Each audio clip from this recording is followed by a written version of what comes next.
CDC recommends vaccines to help prevent more than 15 diseases and has vaccination schedules for children, preteens, teens, and adults. To learn more about vaccines for all stages of life, talk to your healthcare provider.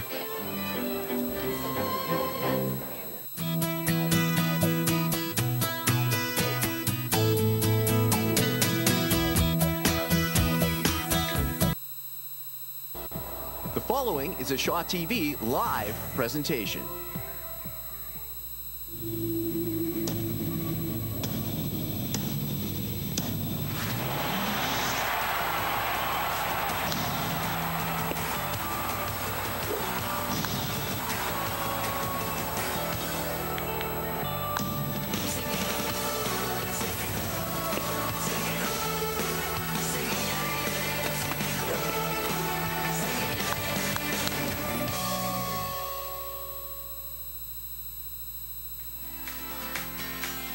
Tonight's game is brought to you by Safeway.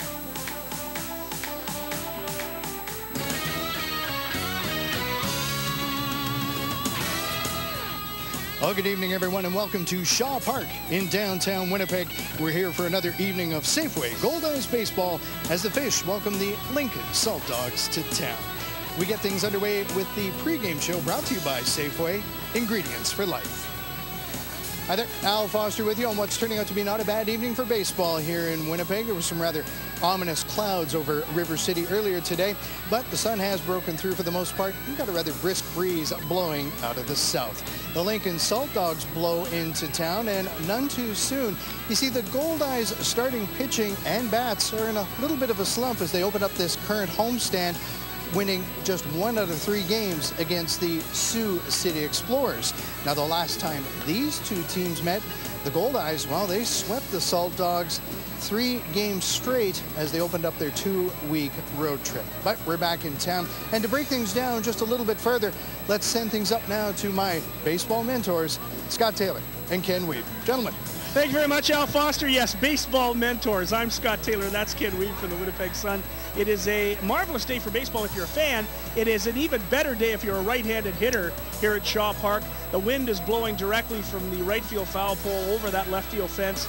And if you're a right-handed hitter, today's a good day. Yeah, no question, Scott. Goldeyes needing to get their bats going, as Al mentioned a little bit. Their batting average as a team dropped almost 20 points during that homestand.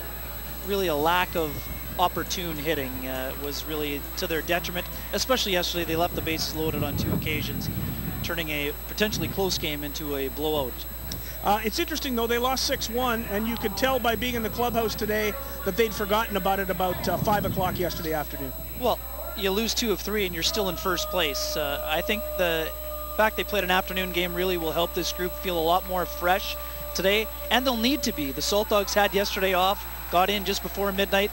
They'll be fresh as well, and they'll be looking to atone for that sweep the Goldeyes had up at their place at Haymarket Park last week. Nick Hernandez going tonight. Tell us a little bit about Nick Hernandez and the Goldeyes. Yeah, you know what?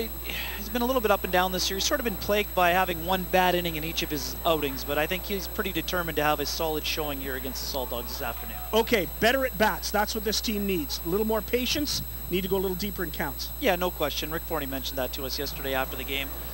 When I asked about the approach, he mentioned right off the top, he said a lot of guys just weren't patient enough at the plate. They need to be more selective, make the pitcher come to you, and if they do that, they'll have more success here this evening. Well, the most important part about it is the defense, pitching, and 3-run homers wins ball games in this league, and the Goldeyes have the potential to do all 3. It's time now to go down to field level and tonight's national anthems.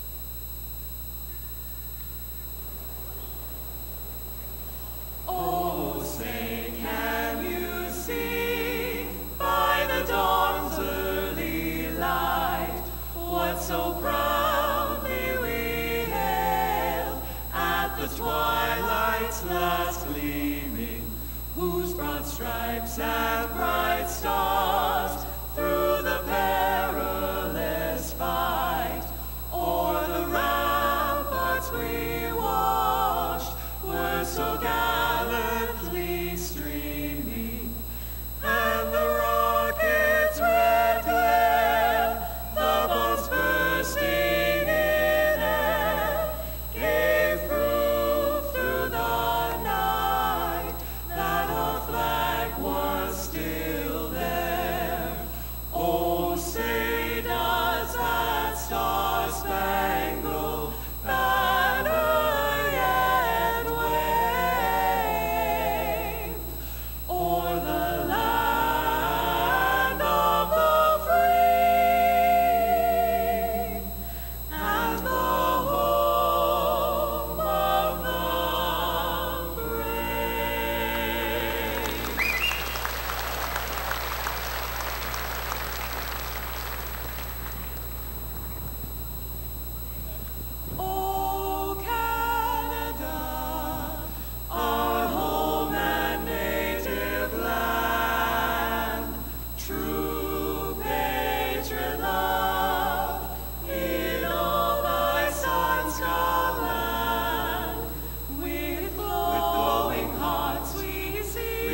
the true north, strong and free. Strong and free. From far and wide, oh Canada, we stand on guard for thee, for thee.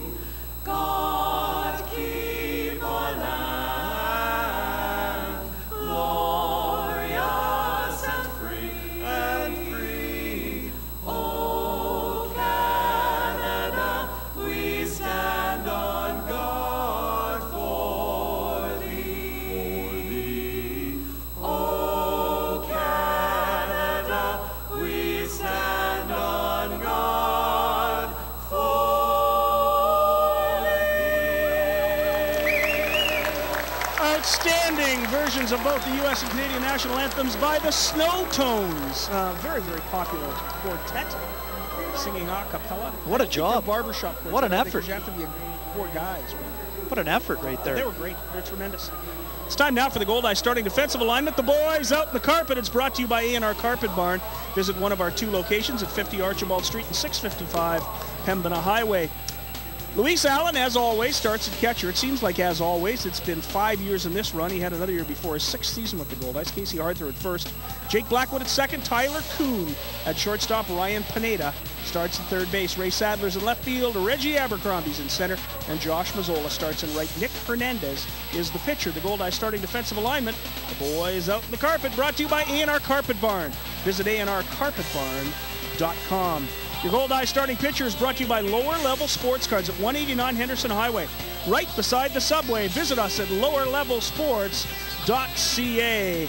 Tell us about Nick Hernandez. Well, Scott, Nick Hernandez making his 3rd start of the season. He faced these Saltdogs in his last start, picking up a no decision, obviously. Gave up 4 runs in those 5 innings while throwing 88 pitches, including 62 strikes. Fastball 88 to 90, slider, and a changeup from the left-hander. So Nick Hernandez is the starting pitcher for the Goldeyes tonight, brought to you by Lower Level Sports Cards at 189 Henderson Highway, right beside the subway. Visit us at lowerlevelsports.ca. The Salt Dogs starting lineup tonight. The Lincoln Saltdogs, brought to you by Pembina Chrysler Dodge Jeep, proud supporter of the Winnipeg Goldeyes. Visit us at pembinachrysler.com. Chad Mazingo leads it off. He's the designated hitter. That's an odd starting lineup to have your DH as your leadoff Well, man. you know, not a lot of days off. No, that's right. In the American Association, you got to get guys there. It's sort going of to happen. You'll have days it of anywhere rest. from 1 to 9 in these exactly. orders. Chad Mazingo leads it off, followed by Trevor Martin, then John Gaston, former Fargo Moorhead Redhawk, who was very, very good in Fargo. Ian Gack is the first baseman. He bats 4th. Kevin Howard hits 5th. Brian Joint bats 6th and plays in right field. Mike Gilmartin is the shortstop. He bats 7th. Matt Forgatch bats 8th, and Chris Anderson is the catcher. He'll bat 9th for the Lincoln Saltdogs. Zachary Vars is the pitcher tonight. We will talk about Zachary Vars coming up. Right now, it's time for the first pitch from the lefty, Nick Hernandez. And he'll face the left-handed hitting Chad Mozingo to lead it off. On a beautiful night at the ballpark. Come on down if you're not doing anything at home. Have dinner, get a bite. Lots of good seats still available. Chad Mozingo steps in. Hernandez gets the sign, here we go. Hernandez misses for ball 1. The game's opening pitch is brought to you by Metro Center Limited for trailers, trailer parts, and accessories. Visit us at 620 Nairn Avenue. Hernandez delivers. That's on the corner. 1-1, the count to Mozingo. Lanky left-hander, a 12th round pick of the Philadelphia Phillies back in 2009, Scott.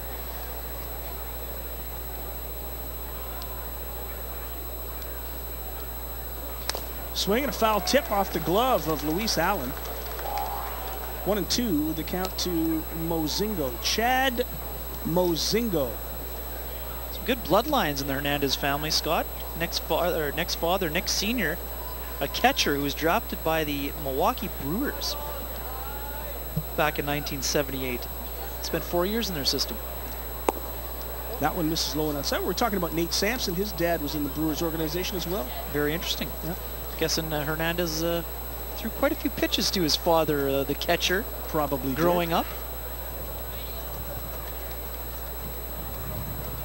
2-2. Hernandez delivers. There's one grounded right to Jake Blackwood. An easy high hopper, fires to first to Hartford for the first out of the ball game.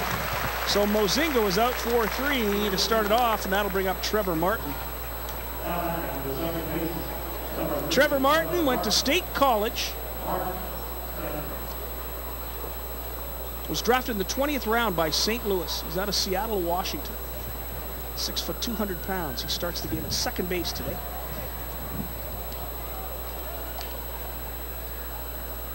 Hernandez working quickly. There's one fouled off. Get up onto the Section S area. Hernandez also has a famous uncle, Scott. Angel Hernandez, the longtime Major League Baseball umpire. Yes. Been in the league since 1993. Absolutely. Yeah. Quite a recognizable figure as well. Those big league broadcasts. Oh yeah, see him all the time. Pitch misses. 1 ball and 1 strike to Trevor Martin. The Goldeyes are 8-5. First in their division, the American Association North.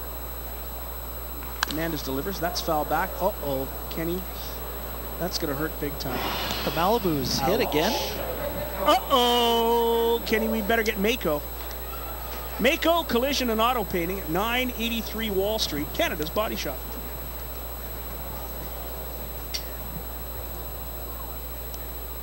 One ball and 2 strikes. The pitch by Hernandez. It's in there for strike 3. Trevor Martin called out on strikes. That was right on the corner. And quickly, Hernandez takes care of Mozingo and Martin, and here comes John Gaston. Really nice start for Hernandez here, Scott. Doing a nice job of pounding the zone, mixing his pitches as well. Working quickly. And there's nothing better than that. Seems as though Matt Jackson was a little bit off yesterday. Working a little slower than usual. Just wasn't quite as sharp as we've been used to seeing in that afternoon game. Or morning game, I guess. First pitch by Hernandez is in the dirt. A 1 hopper to Allen for ball 1. It was 2012 when John Gaston played in Fargo. He had 277 with 12 homers and 41 RBIs and 286 at-bats. Boy, he had power to drive in runs. He's a good player, very good hitter.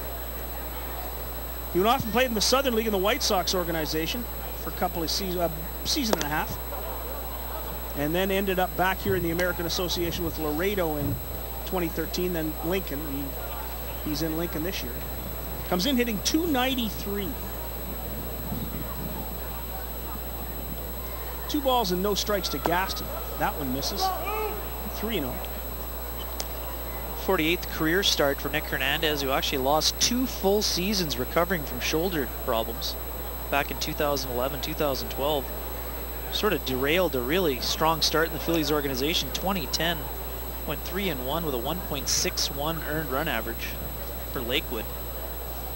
3-0 the count on Gaston. Here's the pitch. That's in there for a strike. 3-1. We're in the bottom of the, or rather the top of the first inning here at Shaw Park on a great night for a baseball game. There you look at Luis Allen. Still no score. 2 away. Nobody on. 3-1 the count to Gaston. Here's the pitch by Hernandez. It's a chopped foul at the plate for strike 2. So 3-2. Hernandez battles back to a full count after a 3-0 start. Gaston is one of those hitters you want to be careful with. Oh, no question. This is a very good heart of the order that the Saltdogs bring to the table for Ken Oberkfeld's club. Gaston and Gatch, really good power threats. Kevin Howard off to a bit of a slow start, but a pretty solid number 5 hitter as well. There's a chopper, foul.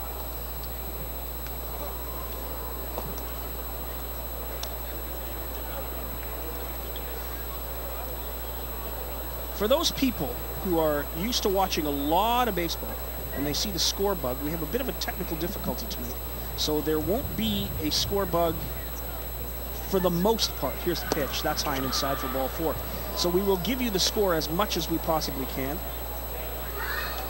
I know that that can be annoying, and as a ball fan myself who watches a lot of televised baseball, the score bug is pretty important.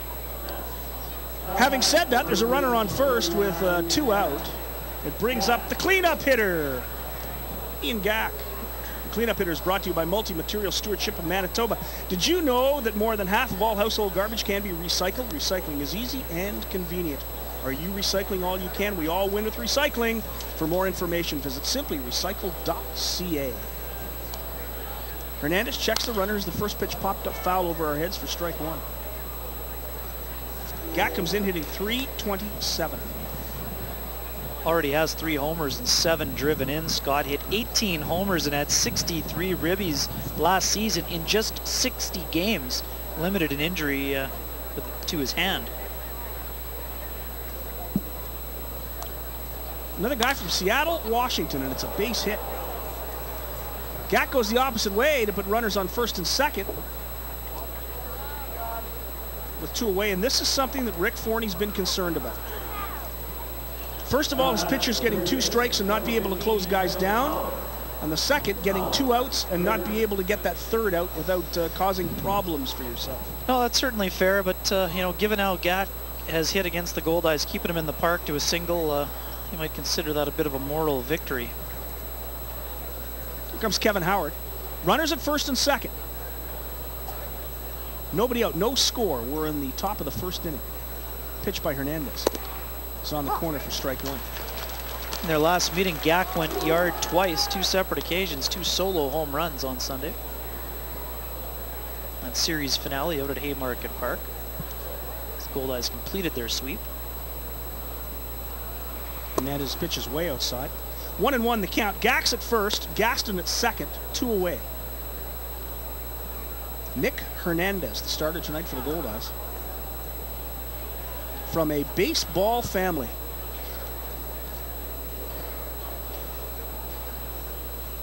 Goldeyes infield plays back on the grass, straight away for Howard. Here's the pitch.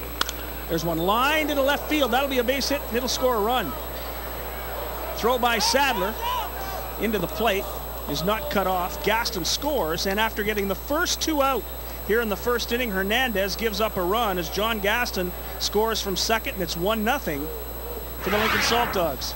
Mentioned Howard's been struggling. That's just a great approach, going the other way, hitting the ball where it's pitched, drills it into left field. Sadler comes up throwing. Ball nowhere near the cutoff man, Ryan Pineda. That allows Gaston to score easily. Again, a 2-out walk comes in to score. That's just trying to be a little bit too careful here in this first inning for the left-hander Nick Hernandez. 2-out lightning for Ken Oberfell's Lincoln Saltdogs. They lead at 1-0. Here's the number 6 hitter, Brian Joint. Pitch by Hernandez, swing and a miss. The changeup. Joint way out in front. Howard at first, Gack at second. 2 away. Rick Forney went down and sat down in the dugout, just obviously frustrated. Oh, Hernandez came out with such a strong start through the first 2 hitters and just sort of maybe lost his focus a little bit. There's one that catches the inside part of the plate. No balls and 2 strikes now to Brian Joint. 1-0, Lincoln leads it. The run here in the first inning on an RBI single by Kevin Howard. Saltdogs is a team, Scott, hitting .273, which is just behind the Goldeyes, who are hitting .276 after coming home from that road trip with a .294 team batting average. 2 strikes to Joint. Here's the pitch, low and inside. Hernandez tried to get Joint to go after a slider in the dirt. 1-2 the count to Joint. 2 away. Hernandez got the first 2 batters he faced, and then a walk and 2 singles. It's made it 1-0. Hernandez checks the runner. Here's the pitch. Chopper foul. Count remains 1-2.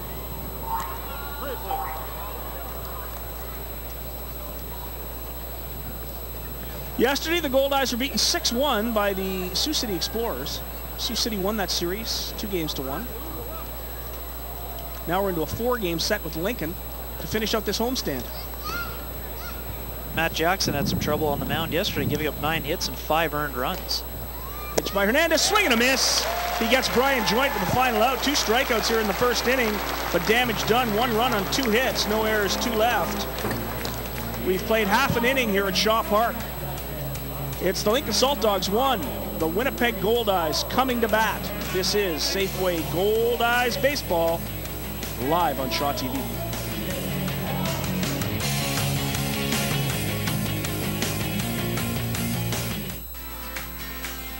Tonight's game is brought to you by Safeway.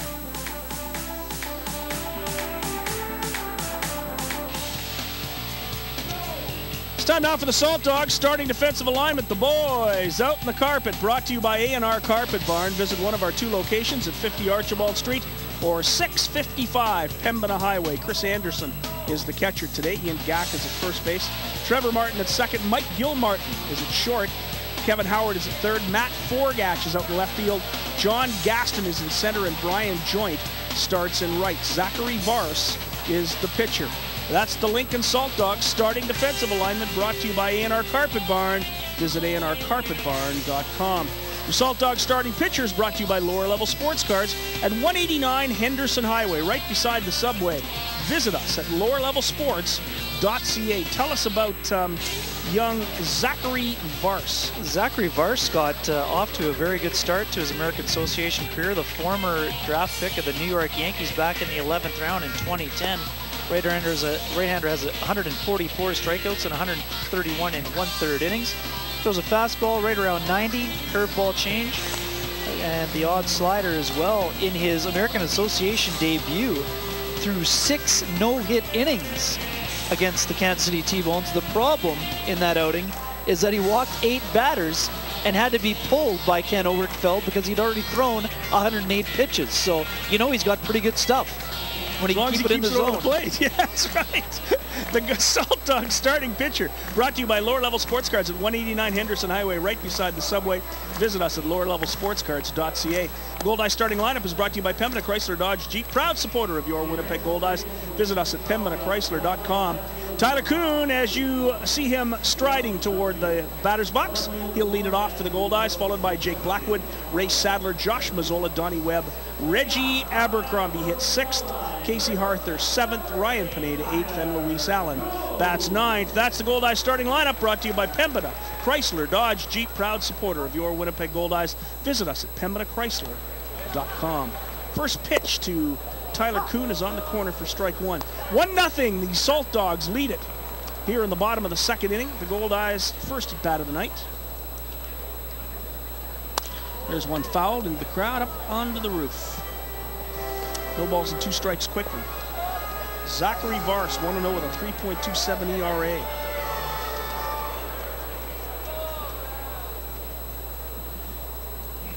Vars works quickly. Fouled off again. He's keeping it in the strike zone tonight. No question about that to start. No balls and 2 strikes to Tyler Kuhn. Kuhn comes into tonight's game leading all Goldeyes in hitting with a 367 average. Pitches ground down the first baseline, foul. That is to say all the Goldeyes except Jordan Gaida, who only has 12 at-bats and is hitting .583. Pretty impressive start for Gaida. Still having to wait his turn, though, as Donnie Webb comes back after sitting out yesterday's game. Those are Ken Reed numbers in Altona. Yeah. Scotty and Ken have just been advised that John Gaston is now out of the game, and in for him is Eddie Young. It's a ground ball, handled nicely at third base. Great play by Kevin Howard, who fires to first quickly to get Tyler Kuhn with the first out of the night. So Gaston out of the game. We'll have another look at this one. Hard hit ball, fielded nicely by Kevin Howard, makes the throw to first. Kuhn hustled as quick as he could, but really nice defensive effort there by the Saltdogs, making a nice play behind Zachary Vars. Robbing Kuhn of his 23rd hit of the season, potentially. There's one foul back by Jake Blackwood.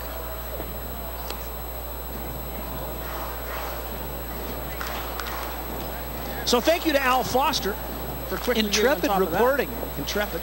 Try to do it. Eddie Young. Try my Eddie best. Young is the utility man extraordinaire for Ken Oberkfeld.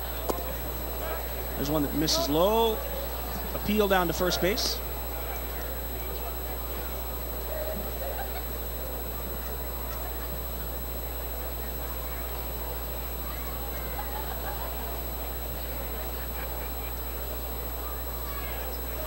There's a chopper to second base. And mishandled and picked up. Good job to stay with it by Trevor Martin. Gets it over quickly to Gag. And that's the second out of the inning. So 2 away with Lincoln leading at 1-0. It's a big loss for the Saltdogs. That's a huge loss for the Saltdogs. Didn't really seem to be laboring. He must have had something happen to his legs when he came in and scored that run. I don't even want to speculate. I can't imagine. He looked, what else could it have been? He looked fine rounding third base. Beat the throw. Must have hurt his hamstring. Must have done something. Yeah, you're right. Turning it into overdrive. First pitch to the number 3 hitter, Ray Sadler. Is in there for strike 1. We'll get all on the case. He delivered the news. Yes. Let's see if we can find out what the injury is. That injury is. That would involve moving, right? Yes, it would. Okay. Go, young man. Intrepid reporter Al Foster. Off to do what intrepid reporters do. 2 strikes to Ray Sadler. 2 away, 1-0. Lincoln leads it. We're in the bottom of 1. Vars, swing and a miss. And Zachary Vars continues to throw no-hit baseball. No runs, no hits, no errors, nobody left. The Goldeyes down 1-2-3 in the first. And Zachary Vars looks commanding tonight. We've played 1 full inning here at Shaw Park. It's the Lincoln Saltdogs 1, the Winnipeg Goldeyes 0. This is Safeway Goldeyes Baseball live on Shaw TV.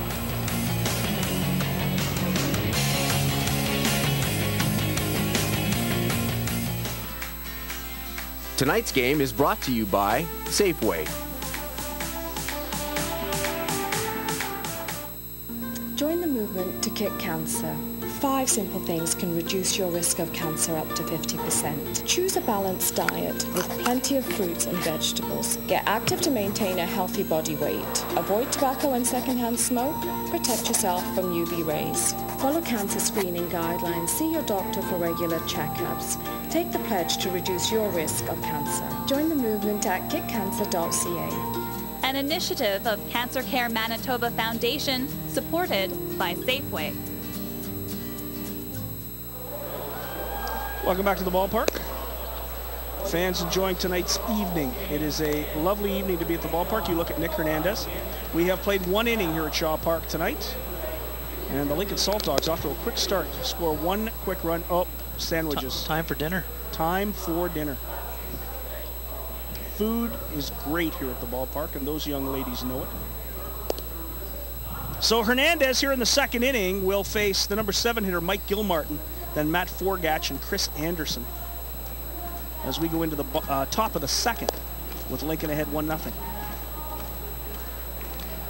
Scott and Ken, the scuttlebutt in the press box right now is that Mr. Gaston was injured in the oblique area. Yes, I had obliques once. So did you, Al. I did indeed. Yes, that's the athlete's injury, the oblique. And speaking of updates, there is one other game going on of note. In the NHL's Eastern Conference Final, Game 6, no score after 10 minutes of play. Thank you for that. So here's Gilmartin, left-handed hitter, to face the left-handed throwing Hernandez. First pitch is high for ball 1. 1-0, Lincoln leads it. We're in the top of the second. A windy night here at Shaw Park with the wind just blowing out over that left field wall. There's one foul back, right to the backstop. 1-1 the count to Mike Gilmartin. Turns out you were right. It wasn't the legs. Well, I didn't know. I didn't say it wasn't. I just didn't speculate. He looked good to me coming around third base. Scored easily. He did. 1-1 the count to Gilmartin. There's one foul back onto the roof. A ball and 2 strikes. Mike Gilmartin from Moore Park, California. Went to Wofford College in South Carolina. Started out this year playing at Bridgeport in the Atlantic League. There you go. 1-2 the count. The Bluefish. Are they still the Bluefish? I think so. Yeah. Gilmartin played at Crespi High School in Encino, California. High school that produced 4 big leaguers, including Jeff Suppan, Rick Dempsey. Also played with Trevor Plouffe, the former Twins infield. Still current? Sorry. Yeah, still current, yes. There's one foul back. 2 balls and 2 strikes to Gilmartin. The first hitter of the second inning. Lincoln leads at 1-0.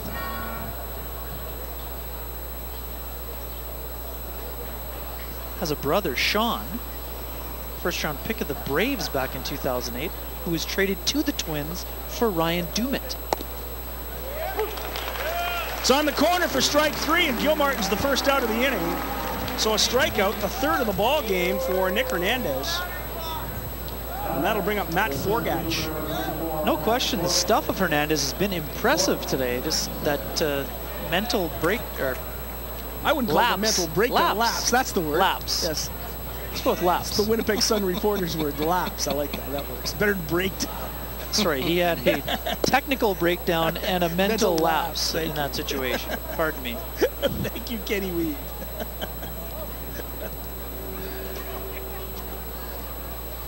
I knew exactly what it was you were trying to say.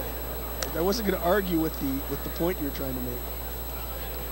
But just to make sure that his family doesn't hear that, Nick Hernandez is just fine. 2 balls and no strikes to Matt Forgach. Hernandez delivers. It's fouled off into the crowd down the right field line. 2 balls and a strike to Forgach. 1-0. Lincoln leads it. We're in the top of the second inning. Souvenir. Nice night. Yeah. Youngster. Tell everybody that she went to the game and caught it. Awesome. 2-1 the count. Here's the pitch, and that's lined into the gap. Abercrombie flying to get over there. He's not going to get there. It's going to go all the way to the wall. Abercrombie picks it up. It's an easy double as Forgach slips into second base, standing up. So a runner at second now with 1 out. Third hit of the ball game for the Saltdogs. We'll have another look. Forgach has been struggling. Oberkfell said it was one of the guys he needed to get going. There you see a really good swing. Pitch left up in the zone by Hernandez. Abercrombie did his best to track it down, but just over his head for that double. Forgach hitting just .213 coming into the contest. Got every bit of that pitch. Did he ever? So runner at second now with 1 away. Luis Allen has called time. He's trying to rearrange the outfielders.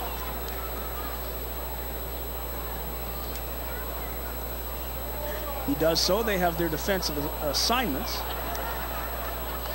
Hernandez kicks and delivers. First pitch to Chris Anderson is low for ball 1. Saltdogs feeling good about themselves, Scott. They're coming off a sweep of the Grand Prairie Airhogs Tuesday night. Winning 8-0 and 7-5. Hernandez's pitch high. 2 balls and no strikes now to Anderson. 1-0. The Saltdogs lead it. And they have a runner in scoring position. There's our score bug.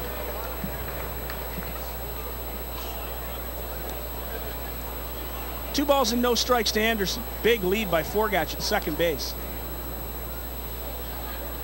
Here's Hernandez's pitch. It's on the corner for strike 1. 2-1 to Chris Anderson. Remember, you can always stay connected to our game online. Find us on Facebook and Twitter at Shaw TV Winnipeg for updates, highlight replays, and behind-the-scenes coverage from right here at Shaw Park. 2 balls and 1 strike to Anderson. Pitch is high, 3-1. So Hernandez battling with his command just a little bit here in the second inning. First 2 hitters he saw, it started out like it was going to cruise tonight. It has been anything but. Here's the pitch. And there's a ground ball right back up the middle. This will score a run. Around third comes Matt Forgach. He'll score easily, and it's 2-0 Lincoln. A base hit and an RBI for Chris Anderson. 4th hit of the game for Lincoln. These pitches are just catching too much of the plate, Scott. You're going to get a great angle right here. Pitch is just too high up in the zone at the belt. And at this level, if you leave a pitch over the plate at the belt level, more often than not, it's going to get hit hard. So that'll put a runner at first base with 1 out, run home, 2-0. Lincoln leads it.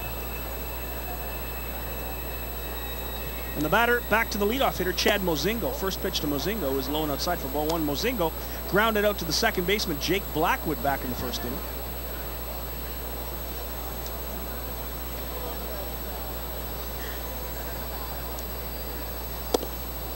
Pitch high and inside.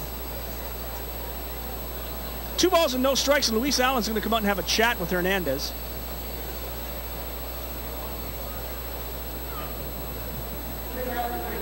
And I suspect that they will have a... This is a one-way conversation. Yes, it is.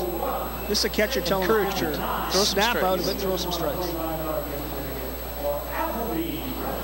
Just got to trust your stuff in the situation, Scott. Absolutely. He's already had the 2 strikeouts. He had 5 strikeouts against the Saltdogs on Sunday. He knows he can have success against them. Just a matter of working both sides of the plate here today. 2 runs on 4 hits and no errors for the Saltdogs. No runs, no hits, no errors for the Goldeyes. 2-0 Lincoln leads it. We're in the top of 2. 1 out. Runner at first.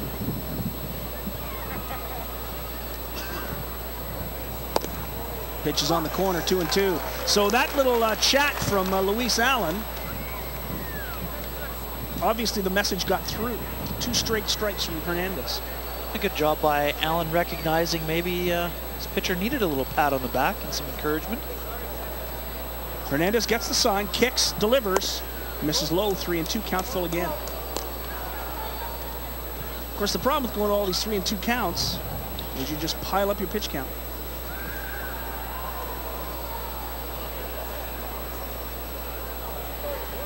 Hernandez hasn't gone deeper than 5 innings yet this year, and Rick Forney would love to see 5+ today.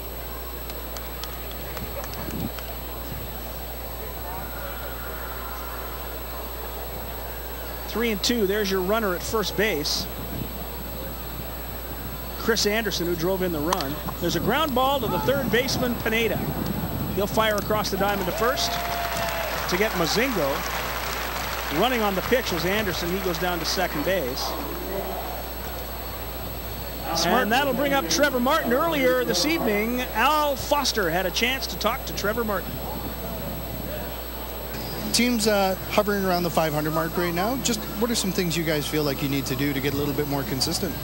I mean, honestly, it just comes down to our offense. I feel like we're not hitting as much as we should, and that's something that we're really working on. It's obviously working for you right now. I mean, it's coming along. It's coming along, definitely. Just hard work. Trevor Martin, hard work. That's all it's about. That's all anybody says at this time of the year. Just work hard. 1 ball, or no balls, and 1 strike to Trevor Martin. Thanks to Al Foster for that interview. There's a ground ball right at Blackwood. Tough hop, handles it nicely, fires to Harker, and that'll do it. But another run for the Lincoln Saltdogs, a run on 2 hits. No errors, 1 man left. We've played an inning and a half here at Shaw Park. It's the Lincoln Saltdogs 2, the Winnipeg Goldeyes 0. This is Safeway Goldeyes Baseball, live on Shaw TV.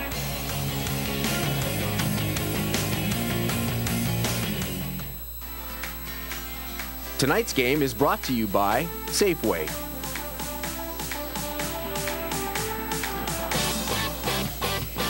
One in 4 deaths on Manitoba roads involves a distracted driver. Texting and driving is illegal and could cost you a $200 fine, 2 demerits, or your life.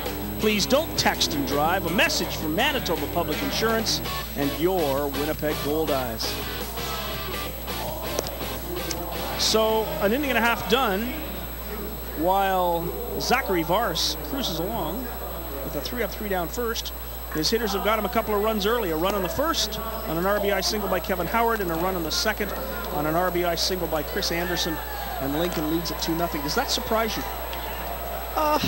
Just patient approaches by the Saltdogs is what I've seen here so far. And in the first inning, the Goldeyes looked like they did in the first 3 games of the homestand for the most part. They just aren't quite in a rhythm right now. I think it's just a matter of, you need to string a couple hits together, but they just haven't been patient enough to me. That's exactly what Rick Forney said yesterday. He hasn't seen his team put 4 or 5 real good at-bats together. But they just don't seem to be locked in right now, where you're looking, early in the count before you get 2 strikes, look for a certain pitch in a certain area. When you get 2 strikes, obviously you have to protect the plate, but it seems like a lot of the times in this homestand, the Goldeyes hitters are sort of just reacting to what's coming at them. When you're looking for a fastball and you get a curveball, don't swing at it, because you're going to hit a weak ground ball. Yep, and they've been hitting a lot of weak ground balls. And again, for some of the guys who have been struggling, they have had some hard hit balls, but they've been right at people. So, again, that sort of stuff's going to even out as the season wears on, but it just seems as though they have a few guys in that situation. So here comes Josh Mazzola. It will be Mazzola, Webb, and Abercrombie for the Goldeyes here in the second inning. Mazzola, it's been a struggle, hitting .224 to start the season. But he has shown he can hit American Association pitching. Yeah, and he's one of those guys who's had a lot of hard hit balls, but right at people. First pitch way outside for ball one. And he's been finding a way to get on base, and he already has a lot of steals.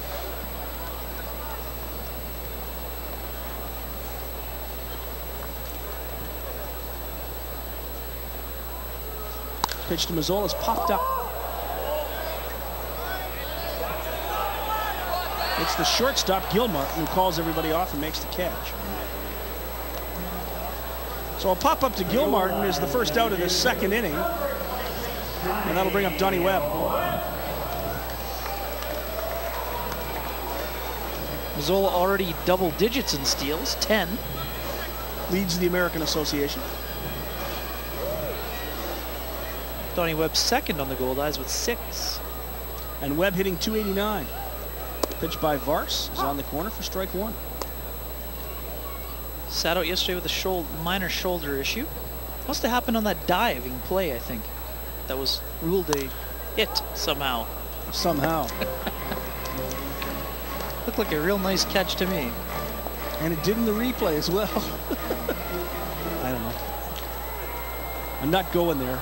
2 strikes quickly to Donnie Webb. That's right. Good effort is sort of all I was trying to point out. Vars's pitch, low. 1 ball and 2 strikes to Donnie Webb, who comes to the Goldeyes from the Can-Am League, where he was outstanding. From Tequesta, Florida. 5'11", 210. Pitch is low, 2-2. Tremendous guy. Always tries to go to the plate with a plan. Pitch high and and he called strike 3. Woo. Webb not very happy. Nonetheless, it's the second out of this second inning for the Goldeyes. They trail it 2-0 to Lincoln. Let's give you a look at why he's unhappy, Scott. Actually, I think that was in there. Wasn't handled very well by the catcher, I think, which is why Webb was a little bit. Looked like it dropped late, but it wasn't handled very well by the catcher. Nonetheless. Pitch right down the middle for strike 1 to Reggie Abercrombie. Boy, has it been a struggle for Reggie. Hitting 185. That is not Reggie Abercrombie-like numbers. No, I think it's just a matter of time before he. There's a line shot base hit. That's a Reggie Abercrombie swing right there. A solid single to left field. The Goldeyes center fielder. First hit of the night for the Goldeyes, and the first hit is brought to you by the University of Winnipeg. This year the Goldeyes leading hitter will win the Tear the Cover Off the Ball trophy, presented by the University of Winnipeg. The current leader is Tyler Kuhn, hitting .367. Can that single by Reggie Abercrombie be a sign of things to come? Certainly think so. He had a really good session in the cage this afternoon, and in one of the rounds he was working exclusively at hitting the ball the other way to right field. So I think it just helped lock him in a little bit, Scott. And here's what I was talking about earlier. He gets a slider up in the zone. He was looking for an off-speed pitch, stayed on it, hit it hard. It's a good approach right there by the veteran center fielder. Casey Harther drills one the opposite way, foul. Harther hit it hard and up onto the berm. And Abercrombie was running on the pitch. Abercrombie might have scored from first base if it falls fair, but did not. 2-0, Lincoln leads it. We're in the bottom of the second inning. 1 ball and 1 strike to Casey Harther. Abercrombie with a real good lead. Here's the pitch. Low and outside. 2 balls and 1 strike to Harther. Harther last year at .307. This year he comes into today's game hitting .333. One of the leading hitters on this club. Yeah, he has not been struggling. No, he's not been at all. taking a good approach to the plate. Been rewarded. And he's in a hitter's count now at 2-1. There goes Abercrombie. There's a chopper off the plate, foul.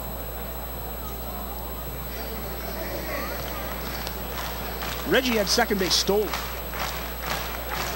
Hitter's count, though. You gotta absolutely unload. if you see something you like.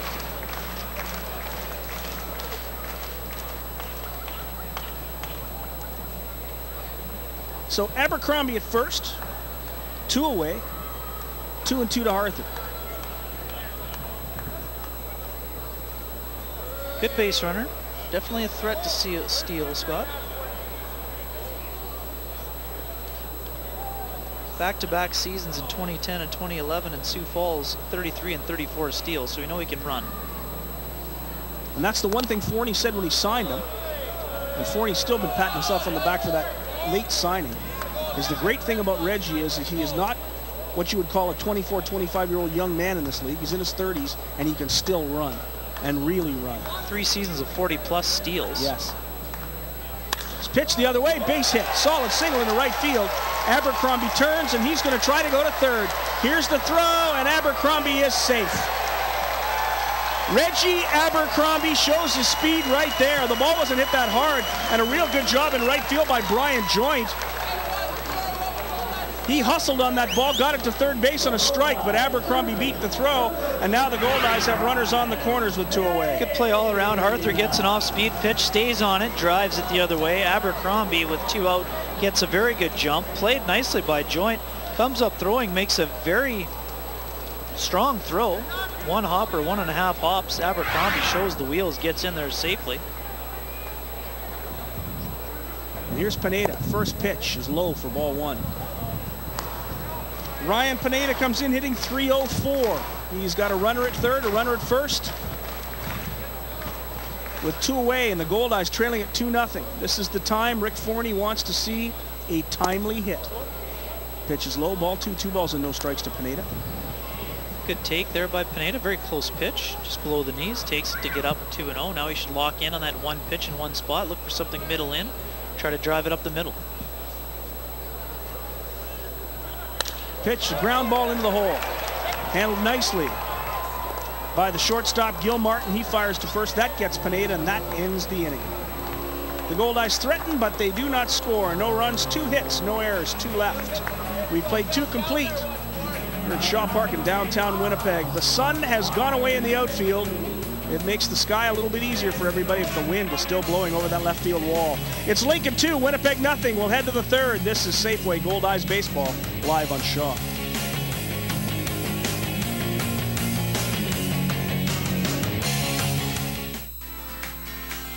Tonight's game is brought to you by Safeway.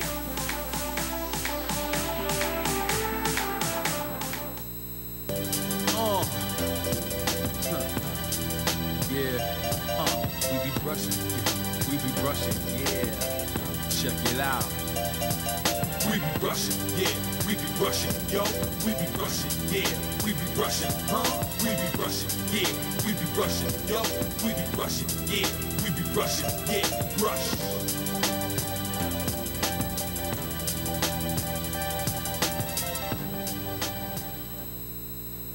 At Shaw TV, we are proud to bring you live events, and we value your comments. Call the Shaw TV viewer response line now, 204-480-3500, or email us, shawtvwinnipeg@shaw.ca, and let us know how we're doing.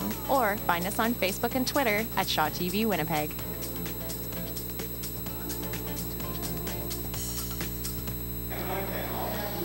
Welcome back to Shaw Park, and gentlemen, before we get back to the game, just want to remind folks again about our social media component on these broadcasts. For those of you at home who are planning on coming to future games, we here at Shaw TV, we want to see your fan pic. So when you come here, take a picture, tweet it to our social media gurus, Jenna Cameron, Craig J. Ward, with the hashtag, because kids are crazy about the hashtags, hashtag fanpic or hashtag Goldeyes. One other thing too, Scott and Ken, again, just back to the hockey for a second. Eastern Conference Final, no score after 1 period of play between the Canadiens and the Rangers. The shots on goal, gentlemen, 11-5 in favor of the Rangers. Thank you very much, Al Foster. That young lady who was talking on her phone or texting is my neighbor over the back fence. Is that right? It's amazing, isn't it? One thing about Winnipeg, small world. You know everybody. We go to the top of the 3rd inning. It'll be Eddie Young, who slipped into the ballgame to replace John Gaston. Ian Gack and Kevin Howard as Lincoln leads at 2-0. The Saltdogs, a run on the first, a run on the second. So we'll see if Nick Hernandez can get through this third unscathed. The first pitch to Eddie Young, right down the middle, a fastball at 84 for strike one. Eddie Young has been the super utility guy for Ken Oberkfell. He was mentioned to me before the contest. Had to fill in at short after Michael Gonzalez had his contract purchased by the Los Angeles Angels of Anaheim. He was on fire at the start of the season. 3 players already since May have been picked up out of the Saltdogs organization, including pitcher Eric Brooks, and pitcher Ryan Carpenter. That can cause you to do a little juggling as a manager. Big wide curveball, 2 balls and a strike to Eddie Young. It's tough to fill in those spots on the roster when you get players going back to big league organizations. Eddie from San Diego went to UC Riverside. Played in Sioux City last year. 3 balls and 1 strike from Nick Hernandez. Baseball country out in Cali. That is baseball country. Fastball grounded right at Jake Blackwood. Blackwood fires to Harther. 1 away here in the 3rd inning. It'll bring up Ian Gack.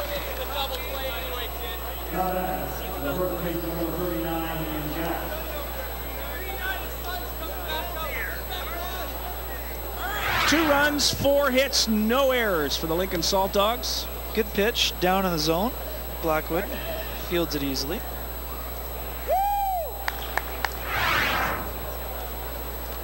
So Hernandez faces Ian Gack, who singled back in the 1st inning. And his base hit put John Gaston in scoring position and set up the RBI single from Kevin Howard. 1 ball and no strikes to Gack. Here's the pitch. And that's in there for strike 1-1. Ian Gack from Bellevue, Washington.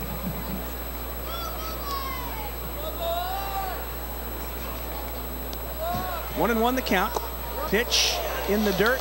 Strike 2. Home plate umpire Steve Linton said Gack went around, so it's 1-2. Steve Linton is the home plate umpire. Anthony Sheets is at first base. James Folsky is the 3rd base umpire. 1 ball and 2 strikes to Gack. Here's the pitch by Hernandez. Fastball misses. 2-2.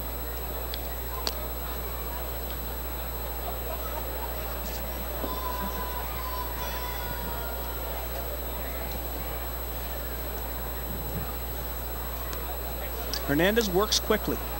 Curveball is drilled foul. Way out front of it. Well, that's a fairly odd effort by the Goldeyes relievers. Just let it hit the bench and make Josh Drews get up and get it. Making a friend, making a friend. Hey, Josh Drews, the bullpen catcher, had a great winter, didn't he? Yeah. Made it to the Manitoba Bonspiel. The Safeway Selects Provincial Championship. Good athlete. Great curler. Tremendous curler. Solid athlete all around. Yeah. Swing and a foul. Back to the backstop. If I ever wanted to see Josh Drews and his close buddy Brendan Lafferty over the winter, just go to say Boniface Riel's game in the Manitoba Major Junior Hockey.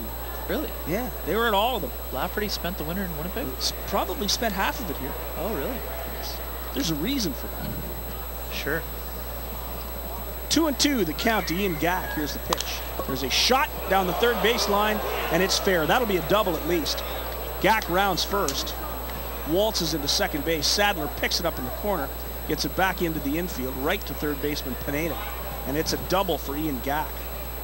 A 1-hop line shot ground ball down the 3rd baseline. Hitting machine. Gack, that's actually a good pitch by Hernandez. Gack goes down and gets it, hits it inside the bag.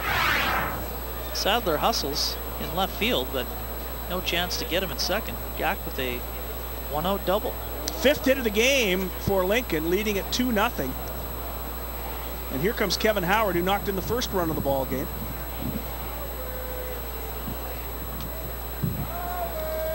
And he has Gack in scoring position with 1 away.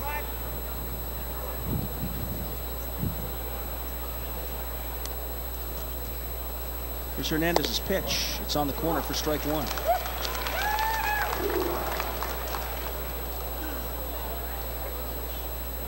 5th-round pick of the Cincinnati Reds back in 2002. Played at the University of Miami. There's one right back up the middle. Howard hits it hard. Abercrombie is going to come to the plate. Here's the throw. It's up the line. Covered by Hernandez, and scoring is Ian Gackett's 3-0. So the Lincoln Saltdogs have scored a run in every inning. Kevin Howard has 2 of the runs batted in, and it's 3-0 Lincoln. Solid effort again, just a nice, smart swing. Howard stays on the curveball, drives it up the middle. Abercrombie comes up throwing. Airmails the cutoff man. Goldeyes fortunate that Hernandez was covering to giving away another free base. So here comes Brian Joint. Joint struck out in the first. He ended the inning. Baseball's a funny game, Scott. The Saltdogs were trying to get their offense going. All of a sudden, you look up on the board, they've got 6 hits already. We're only in the top of the 3rd inning. Hernandez delivers. Misses outside, ball 1.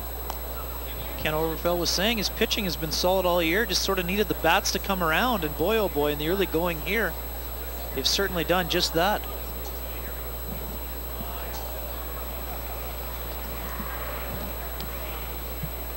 Hernandez pitch, swing and a miss.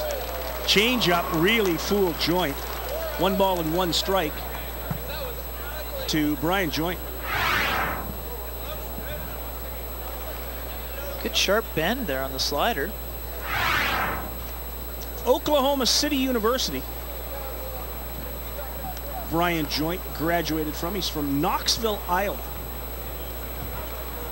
1-1 the count. Here's the pitch, and it's a ground ball to the shortstop. Handled by Kuhn. He fires to first for the 2nd out of the inning. Scott, Joint thrown out by Kuhn, and here comes Mike Gilmartin. And sorry, Scotty, I am in charge, I guess, of trying to get all the social media out here. And we have a tweet from Aaron Nenson. Aaron says the most intense baseball fan is sitting beside Sid and I at the Goldeyes game. Hashtag, I came for a beer and a smoky. Gotta love it. Gotta love the intensity of the fans, too. Absolutely. Either way, you want to come for the beer and the smoky, all good. If you want to be intense, have at her. Some folks would even do both. A lot do both. Here's Mike Gilmartin.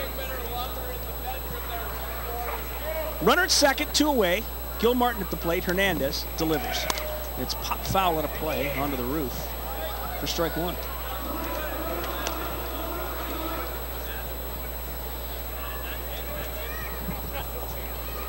The Goldeyes and Saltdogs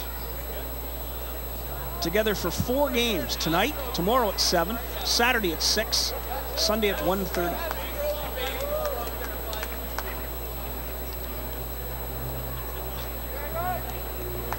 Hernandez's pitch is outside, 1-1 to Mike Gilmartin. Gilmartin struck out back in the 2nd inning. Some movement in the bullpen. Gabe Aguilar starting to warm up. Aguilar has pitched extremely well, and he has pitched a lot of innings. He's one of those guys who can come in and pitch 3 or 4. Hernandez low and outside. Ball 2. 2 balls and 1 strike. And I'm sure Rick Forney is counting pitches on Nick Hernandez. Oh, for sure. There's no question about it. And again, it's a guy that had arm problems 2 years in a row. You don't want to overextend yourself. 88 pitches last outing against the Saltdogs. Working his way back towards 100. 2-1 the count. Pitch is hit a ton. It's a long fly ball to right field. It is back and at the warning track and caught. What a great catch by Mazzola. He ran it down, and you can tell the wind had a lot to do with that one. That was hit hard by Gilmartin, and the wind just knocked it down. Kenny? Yeah, no question, Scott. This ball, again, up in the zone. Gilmartin drilled it, and I think both of us thought it had a chance to get out. Mazzola with the good jump on the ball, and he was actually fooled. He had to basket catch it. He thought it was over his head. He had to basket catch it as the wind just absolutely knocked that ball down. Well, we talked right off the top of the show. The wind is blowing from the foul pole in right to the foul pole in left, and it really had a lot to do with that fly ball off the bat of Mike Gilmartin. That's the final out of this 3rd inning 1 run on 2 hits, no errors, 1 man left. We've played 2.5. We'll go to the bottom of the third. It's Lincoln 3, Winnipeg nothing. This is Safeway Goldeyes Baseball live on Shaw TV.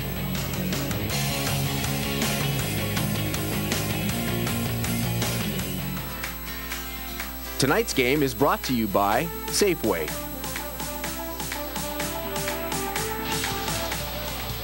Don't forget, on Saturday night, June 14th, it's the annual ALS Awareness Night game here at Shaw Park. It'll be the Goldeyes against these Lincoln Saltdogs. And as part of the pregame show, an actor, it may not be Dave Lemoyne this year, but there will be an actor who will reprise the role as legendary Yankee Lou Gehrig. That's Saturday night, June 14th, the Goldeyes and the Lincoln Saltdogs on Lou Gehrig night for ALS Awareness right here at Shaw Park. Get your tickets now. There will be tickets available at the ALS Walk this Saturday. So if you're going out to the ALS Walk, make sure you buy a couple of Goldeyes vouchers and come down to that game on June 14th. They have a brand new actor, I'm told, by Leela Dance, the public relations voice of the ALS Society. A brand new actor picking up the part. Apparently he looks just like Lou Gehrig. All right. So it should be a great night at the ballpark. They'll pass the helmet for ALS. Leading it off for the Goldeyes is Luis Allen.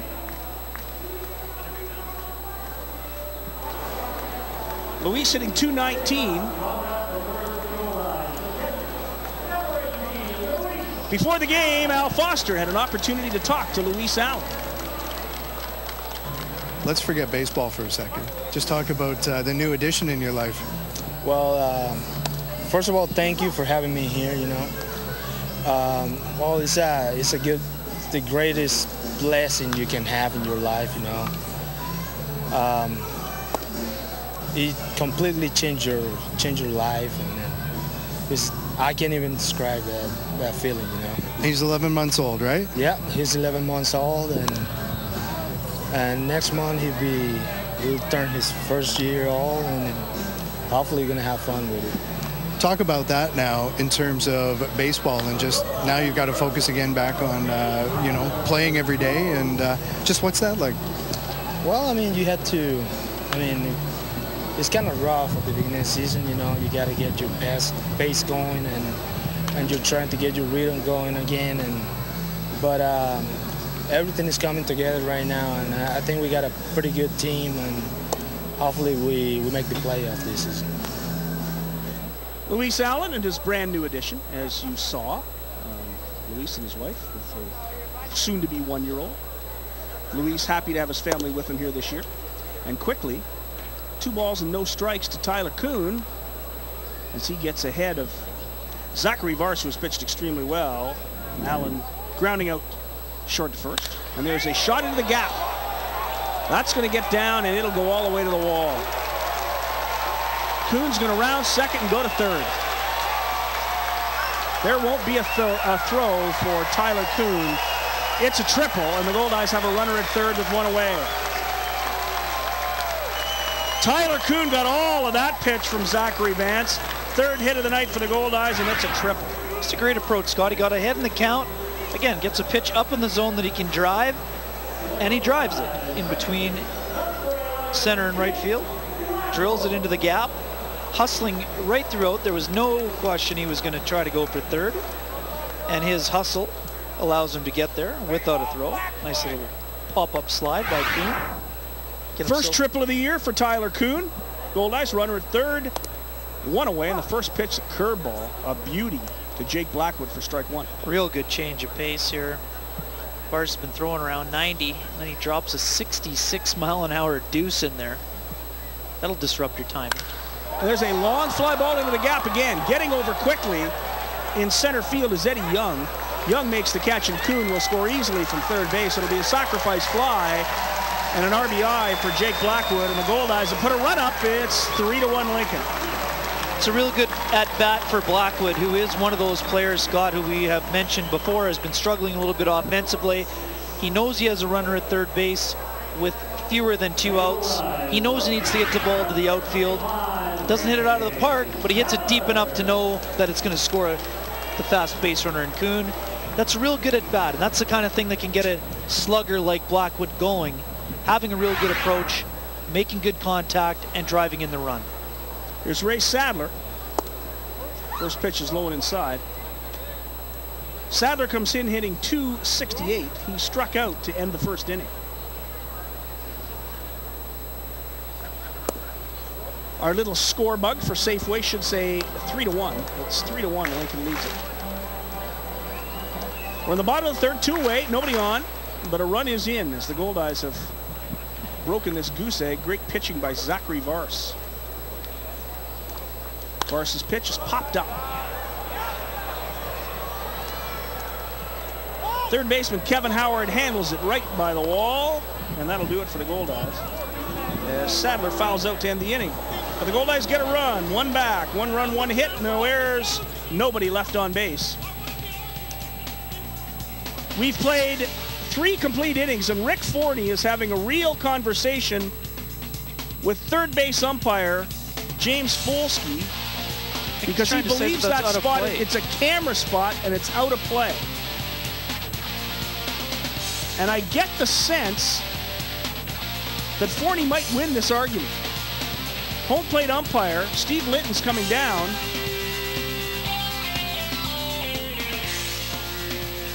And they went over the ground rules. And Forney is saying that that's clearly out of play. It's the camera spot where Jeff Miller sits to shoot. It's in the field of play, though. Yeah, but if they went through the ground rules and it was pointed out to everybody. Yeah, no, I understand that, but it's still, if you can reach into the stands to get a ball, couldn't you reach into the camera bay? Or are you not allowed to stand in that area? I think the question is he stood in it. I think that's the question. Regardless, it's the third out of the inning because I don't think Steve Linton's going to change the decision. Rick Forney's going to make his point there. The Goldeyes do get a run. It's 3-1. We've played 3 complete innings. We'll go to the 4th. This is Safeway Goldeyes Baseball live on Shaw TV.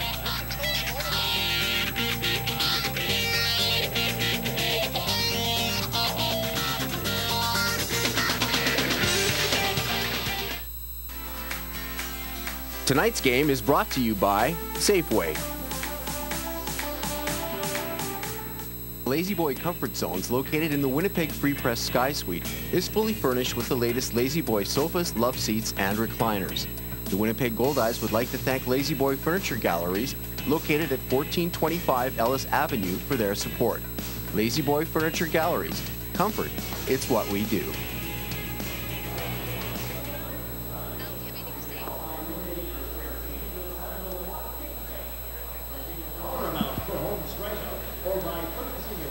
Guys, as you can well imagine, Rick Forney not really in the mood to talk after that last call, so he's declined an interview this time around. Let's hope we get him for the game on Sunday. Back to you guys.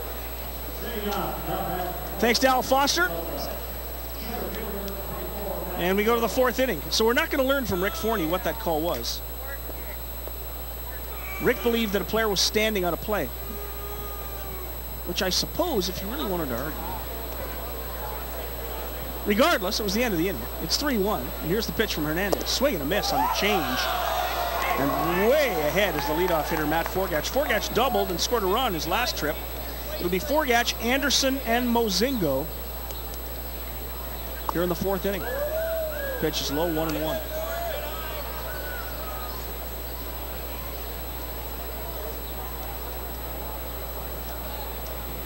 Swing and a miss. A ball and 2 strikes to Matt Forgatch. Forgatch from San Marino, California, went to my favorite school in the world, Pepperdine University. Solid. Malibu Beach, California. There's a ground ball off the end of the bat to Blackwood. He handles it, fires to first. They get Forgatch for the first out of this 4th inning. So Hernandez retires the first man he faces here in the 4th, and that'll bring up Chris Anderson.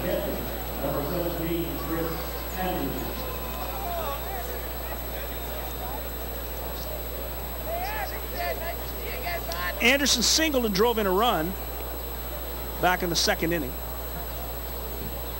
The 2nd run of the game for these Lincoln Saltdogs. Nick Hernandez gets the sign. Here's the pitch. It's low, ball 1.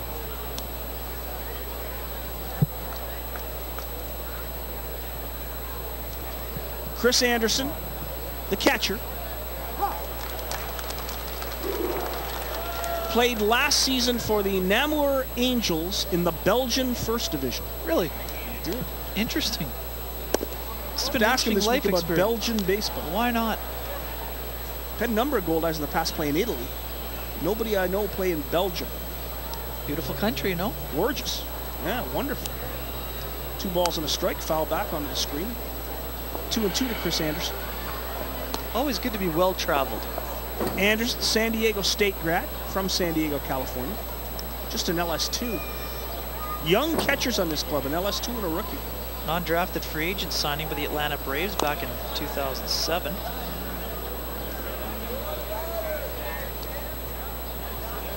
Out of San Diego State, where Tony Gwynn coaches the team.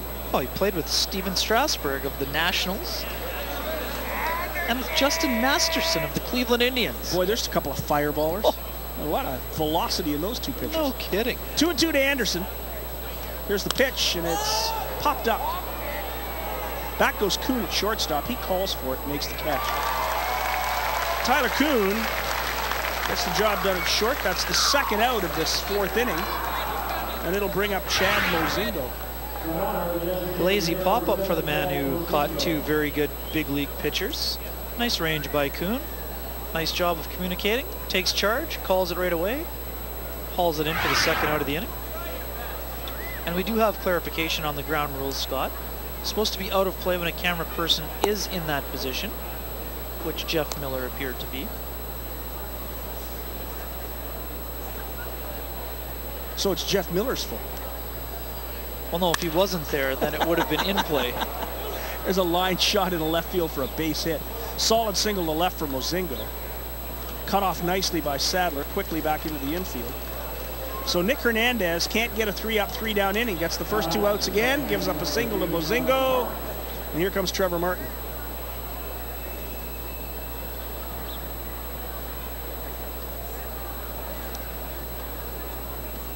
Martin is 0 for 2, struck out looking back in the first. He grounded out to second in the second. Mozingo with a pretty good lead at first base is being held by Casey Harther. Hernandez's pitch, swing and a miss on the change, strike 1. Californians on this team, quite a few. Yeah, and Washingtonians. Indeed. Trevor Martin from Seattle, Washington. Swing and a miss, strike 2. So Hernandez with the soft stuff gets way ahead.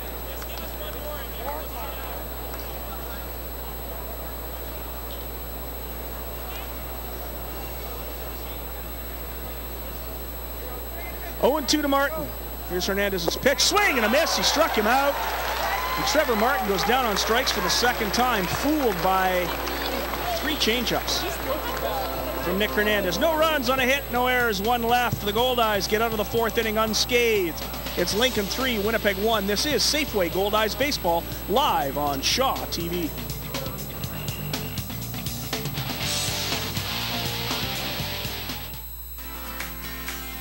Tonight's game is brought to you by Safeway.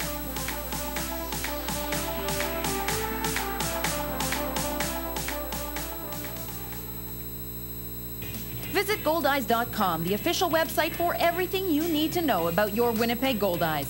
Check out the players, the front office, and even the Safeway Goldeyes baseball broadcast schedule on Shaw TV. It's all right there at Goldeyes.com.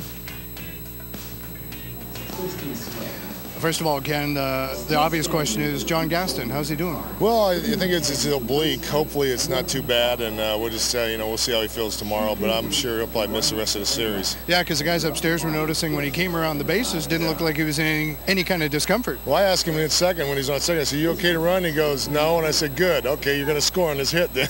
But he went, but we'll just see how he is tomorrow.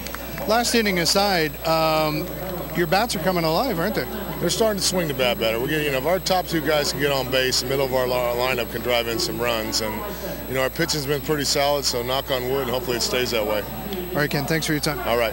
Back to you guys. Thank you, Al Foster. Thank you, Ken Oberkfell, former major leaguer, Houston Astros, correct? Cardinals as well. St. Louis Cardinals. Brewers team, maybe. I think he might have. Yeah. He's been around. He was a Real good journeyman major leaguer. Not a guy you'd call Hall of Fame, but certainly a good player, and a good player for a long time. Kenny Obergfell. A lot of former major leaguers have managed in the American Association, back to the Northern League, and especially in Lincoln, you're right. Good left-handed hitter. He was, very good hitter.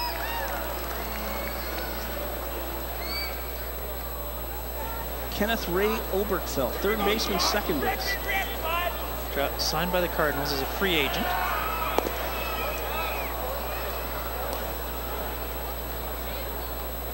He was there when Hal Lanier was the third base coach under Whitey Herzog. Oh, played for Atlanta. That's right, not Houston, Atlanta. Oh, Houston later. He did finish with Houston in the early 90s, as I recall. Yeah, also ended with the California Angels, finished his career. Pittsburgh Pirates and the Giants. He played a lot of years. Pardon me, I knew he played against the Brewers, not for the Brewers. But he spent a lot of years in the major leagues. 16 seasons, 1,602 big league games. Right. He tremendous career. A lot of teams too. Collected 1,354 hits. Lifetime average of 278. That's a solid big league career. That's a great career. Rock solid. It really is. 3-1 the count to Mazzola. Zachary Vars here in the fourth inning, the bottom of the fourth, is facing Mazzola, Webb, and Abercrombie as the Goldeyes try to cut in to this 3-1 Lincoln advantage. There's a line shot base hit. Solid single to left for Mazzola. Maybe that'll get him out of the slump. The funk.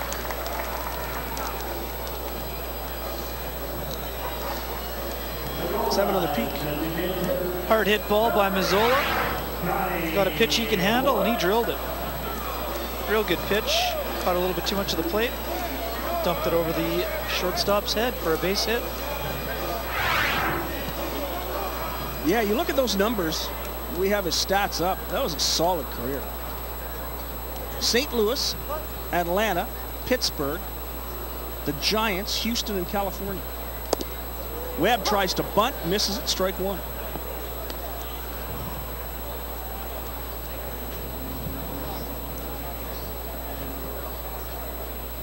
There was a series win or two in there too, wasn't there?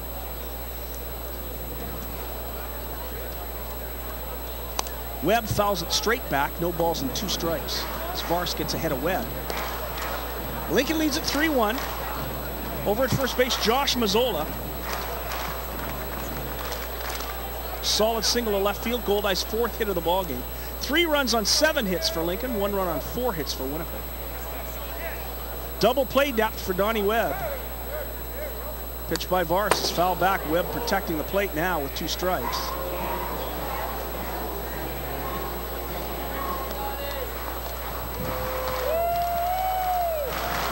'82 won the World Series for the Cardinals over the Milwaukee Brewers. That's why I had Brewers in my head. Yep.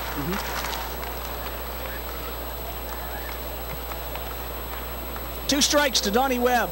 Mazzola with a pretty good lead. Vars knows that Mazzola is the stolen base leader in the American Association with 10. Scott and Ken, I've rejoined you in the broadcast booth. I can tell you this, Rick Forney, not a happy man.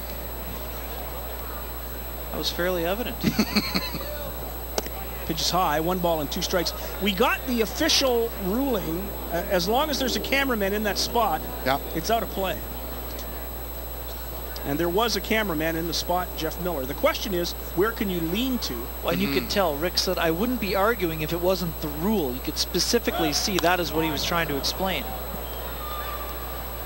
After I attempted to interview Rick, he went down into the tunnel and had a few things to say as well, to himself. Well, tomorrow night, we will have a longer meeting for the ground rule interpretation before the game, I would suspect. 1 ball and 2 strikes to Donnie Webb. Mazzola leaning towards second. Here's the pitch. Tie, ball 2, 2-2 to Webb. Catcher Chris Anderson had a word with Steve Linton. Not particularly happy with that call.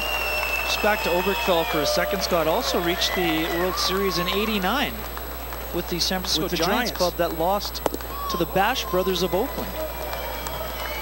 That was the Earthquake year. Earthquake series. Yeah, the Earthquake Indeed. series.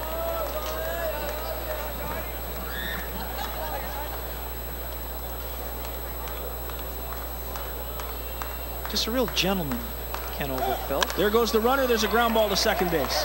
Mazzola will get to second. Webb will be thrown out at first. I second what you say there, Ken. That was the first time I ever interviewed the gentleman, and he is just that. Well, on Sunday, you'll have to talk to him about the Earthquake World Series back in 1989. I think I'll do that, Scott. Good job by Mazzola to potentially stay out of a double play by being in motion. Productive out for Webb, moving Mazzola over to second, putting him into scoring position for Reggie Abercrombie, who's 1 for 1. There's Vars's pitch. Abercrombie takes ball 1. Ball and no strikes to Reggie. As Kenny pointed out, Reggie Abercrombie singled back in the second inning. Got all the way around to third base. Singled with 2 out. Well, I said runners at first and third with 2 out. Couldn't bring that runner home. Mazzola in scoring position right now. Here's the pitch. Protected the plate, protected himself, and fouled it off. Check swing foul ball for Abercrombie. 1-1 to count. We're in the bottom of the 4th inning. The Goldeyes bats showing signs of coming out of this funk. Not quite there yet. Pitch to Abercrombie is popped up. It will be handled easily by first baseman Ian Gack. Picks it up in foul territory. That'll do it for Reggie Abercrombie, the second out of the inning. And we'll bring up Casey Harther. Again, Rick Forney's biggest concern, timely hits. Just not getting timely hitting. Yeah, and they did run into a little bit of bad luck in that Sioux City series. You know, Luis Allen with that line shot up the middle off the foot of Chris Beaudeschwa. You win the series if it doesn't hit Beaudeschwa on the leg. Pitch is high, ball 1 to Casey Harther. But again, you got to hit your way out of it. You do. Harther 1 for 1 in the ball game. Singled with Abercrombie on first back in the second inning.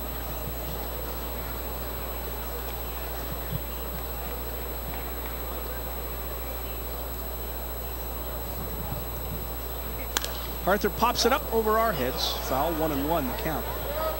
Casey Harther got a pitch he liked. Took a real good cut at it and fouled it off.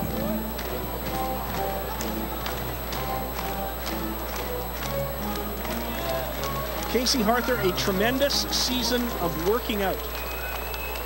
His girlfriend, kind of a fitness nut. The two of them really got in shape. He says he's not been in better shape than he is right now.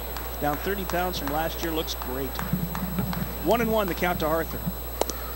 Pitch is in there for strike 2. 1 ball and 2 strikes. And it's helped them get off to a fine start. A little more mobile in the field as well over at first base.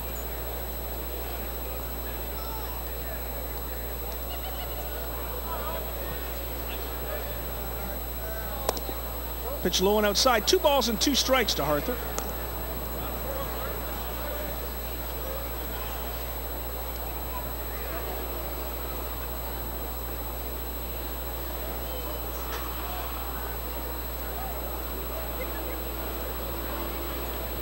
Vars gets the sign from Anderson.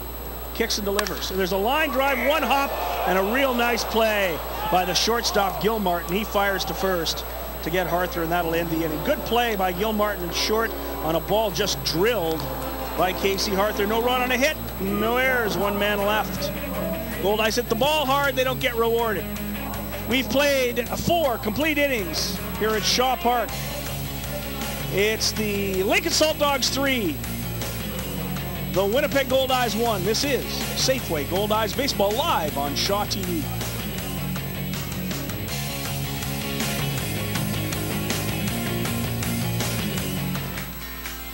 Tonight's game is brought to you by Safeway. Did you know that you can save space in your blue box by folding and flattening your cardboard and paper first? Yep, it's true.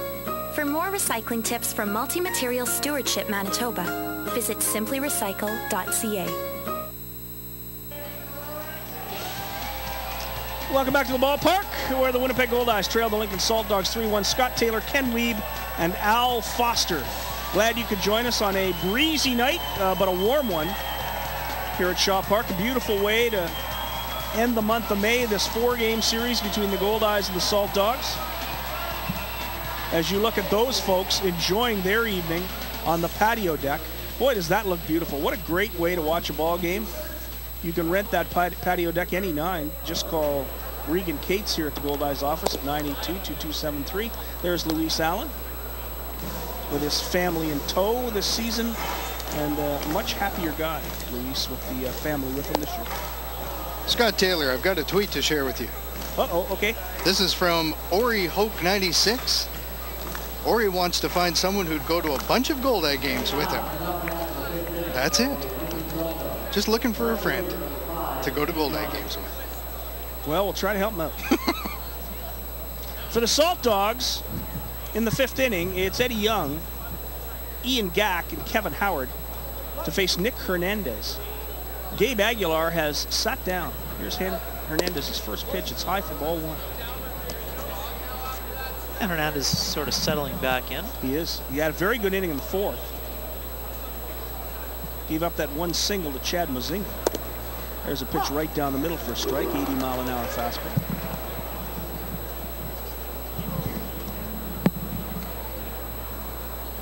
One and one to Eddie Young. That pitch is on the corner. 1 ball and 2 strikes. Eddie Young had a word with Steve Linton. Steve Linton just stared at him. 1 and 2 the pitch. Off-speed pitch is hit to the outfield. Abercrombie came on. Now he has to go back. Makes the catch. A step in, a whole bunch of steps back, and that's the end for Eddie Young. A fly out to Reggie Abercrombie in center field. 1 away here in the 5th. And that'll bring up Ian Gack. Gack, single and a double in this one. He scored a run. Came in hitting .327, and he's hit it hard tonight. No question about that. Again, very potent heart of the order. No question. First pitch to Gack in the dirt, ball 1. Wonder if Mr. Hockey Al Foster has a hockey score for us. I can tell you, Scott. After 13 minutes of play in the 2nd period, the goaltender still stealing the show in the Eastern Conference Final. Montreal, New York, still 0-0. Gack pops it foul, and that hit Kenny Wiebe's car again. Come on, it did not. It did. Maybe it hit my bicycle. Yeah, it might have. As long as it hit that ugly helmet. No, you've got to wear a helmet, but boy, you got to find a better helmet than that. It's pretty aerodynamic, I think. Oh, okay. Whatever. You look like a bumblebee. 1 and 1, the count to Gack. Swing and a miss, strike 2. 1 ball and 2 strikes. To Big Ian Gack from Bellevue, Washington. Former 26th round draft pick by the Texas Rangers. Played in the Atlantic League last year and with the Lincoln Saltdogs. 1 and 2 the pitch. Foul back again onto the roof. Count remains. Decent crowd here tonight. Say around 55 would be my guess. Great night for baseball. Lots going on in Winnipeg. 1 and 2 to Gack. Here's Hernandez's pitch. It's in the dirt, 2 and 2. Remember, tomorrow night, same 2 teams, 7 o'clock. Then on Saturday, 6 o'clock start, as always. And then 1:30 on Sunday afternoon to wrap up this 7-game homestand. As the Goldeyes head back out onto the road. Pitch in the dirt. 3 balls and 2 strikes as Hernandez goes full now on Ian Gack.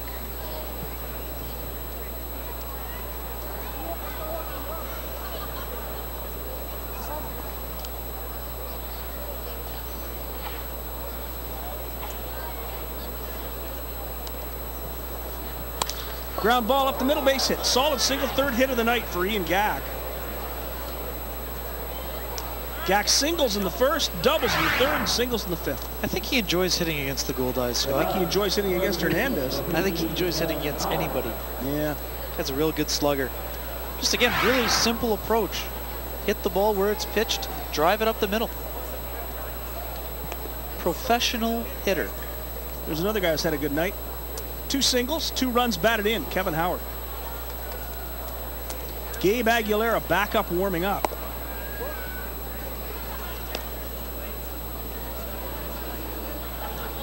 Oh, Aguilar. I'm thinking about Christina, I guess. Yes, Gabe Aguilar. Not Aguilera. I'll get it right yet. 1-1 to Kevin Howard.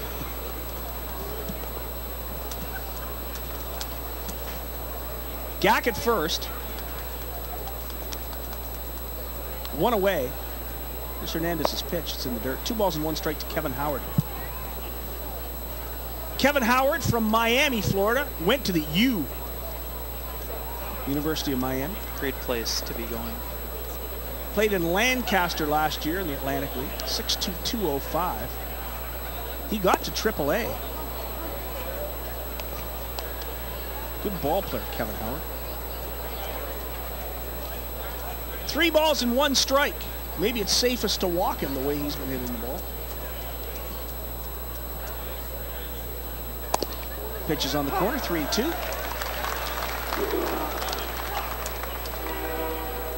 That's the old Cooperstown spot. You hit that spot most of your career, you'll get to Cooperstown. As you should. 3-2 the count on Kevin Howard.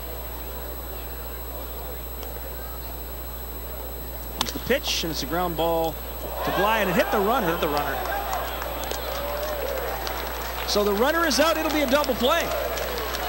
No, it's safe at first. Yes, it's considered the runner out, safe at first. In fact, I think the Saltdogs catch a break here. Yes. Well, actually, you know what? He probably might have made it to second. He would have made it to second. There wouldn't have been a double play. So Gack is out. Fielder's choice. Fielder's choice, I guess it goes down as? Fielder's choice, yeah. So here comes Brian Joint with a runner at first. And 2 away. Jake Blackwood was in front of that. He would not have got 2. There goes the runner. Allen tries to make the throw, and Kevin Howard steals second base. Good wheels. That guy's a ball player. No question. Played at the U. Good jump.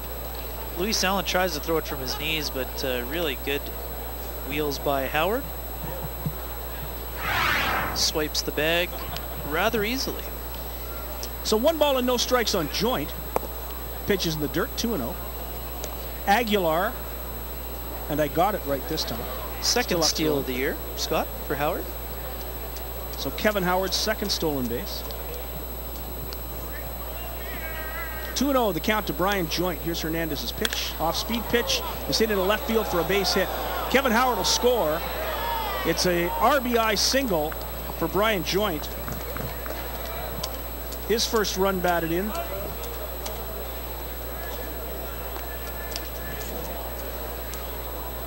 That might be it. So a single for Joint, and that's going to be it for Nick Hernandez. He just couldn't get 3 outs. Tough night for Nick Hernandez. He gives up 4 runs on 9 hits. A lot of Still the responsible for the runner at first base. A lot of the damage done with 2 out. Yes. The late rallies. Far too often. Just couldn't bear down and get that 3rd out. And here comes Gabe Aguilar. And this guy has done a whale of a job this season for the Winnipeg Goldeyes. And the new pitcher, Gabe Aguilar. Kenny, tell us about Gabe Aguilar. Aguilar coming on for the 6th time, Scott. He's off to a great start. 2-0 record, 1.00 earned run average, 9 innings pitched, 4 hits, 2 runs allowed, only 1 of which is earned. No walks, 9 strikeouts. Opponent sitting just 125 against the left-hander. He has had a great start to this season. Gabe Aguilar from El Paso, Texas. Still considered a rookie in this league. Just 24 years old, born on April 7th, 1990. He is listed at 5'8", 165. A little closer to 5'5". Scott, young guy, not real tall. Oh, sorry, Scott and Ken, I've got an update for you guys from the 2014 Manitoba High School Athletic Association Baseball Championships. From today, the Boys of Vane Broncos defeating the Stonewall Rams, sorry to say, Scotty, or Ken, 15-1. In other games, we had the Vincent Massey Vikings defeating the Otter Nelson River Nikicks 16-4. The Westwood Warriors defeating Morton 3-1.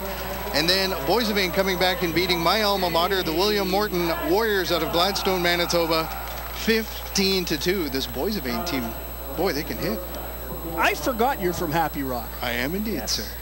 Gladstone, Manitoba. I played senior in Stonewall. My collegiate is W.C. Miller in Altona. Oh, very good. Don't worry. Okay. Though I do feel for my friends in Stonewall. First pitch to Mike Gilmartin from Gabe Aguilar is low for ball one. Gilmartin struck out back in the second, flied out to right field in the third, hit the ball a ton, and a great catch by Josh Mazzola. There's one chopped at the plate, foul. 1-1, the count to Gilmartin. I have to say, it's nice to see my old school has a baseball team. They didn't have one when I went there. That high school program has really It's developed getting better, across the especially province. in rural Manitoba. Yep, no question about it. That Vincent Massey team is Vincent Massey branded. That's right. Aguilar kicks, delivers, big curveball inside, ball two. 2 balls and 1 strike now to Mike Gilmartin. Joints at first, 2 away, a run is in, it's 4-1. Lincoln leads it. 4 runs on 10 hits for the Saltdogs. 1 run on 4 hits for the Goldeyes. Aguilar's pitch is chopped right to Casey Arthur. Arthur handles it, and a good job again by Aguilar. Gilmartin grounds out, and that does it. But another run, 1 run on 2 hits. There were no errors and 1 man left. Played 4.5 on a lovely night at Shaw Park. It's the Lincoln Saltdogs 4, the Winnipeg Goldeyes 1. This is Safeway Goldeyes Baseball, live on Shaw TV.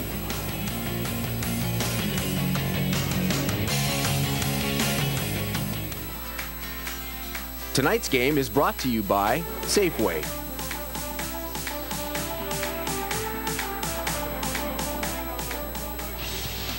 Chiropractors in Manitoba are passionate about the services they provide. Over the years, they develop health and wellness programs for the public that provide preventative approaches to avoiding pain and improving daily performance. One of those programs, Straighten Up Manitoba, which we do right here at the ballpark, will help improve posture, stabilize core muscle groups, enhance health, and prevent problems with your spine. Complete the exercises when you have 3 free minutes anytime during your day. A message from Manitoba Chiropractors.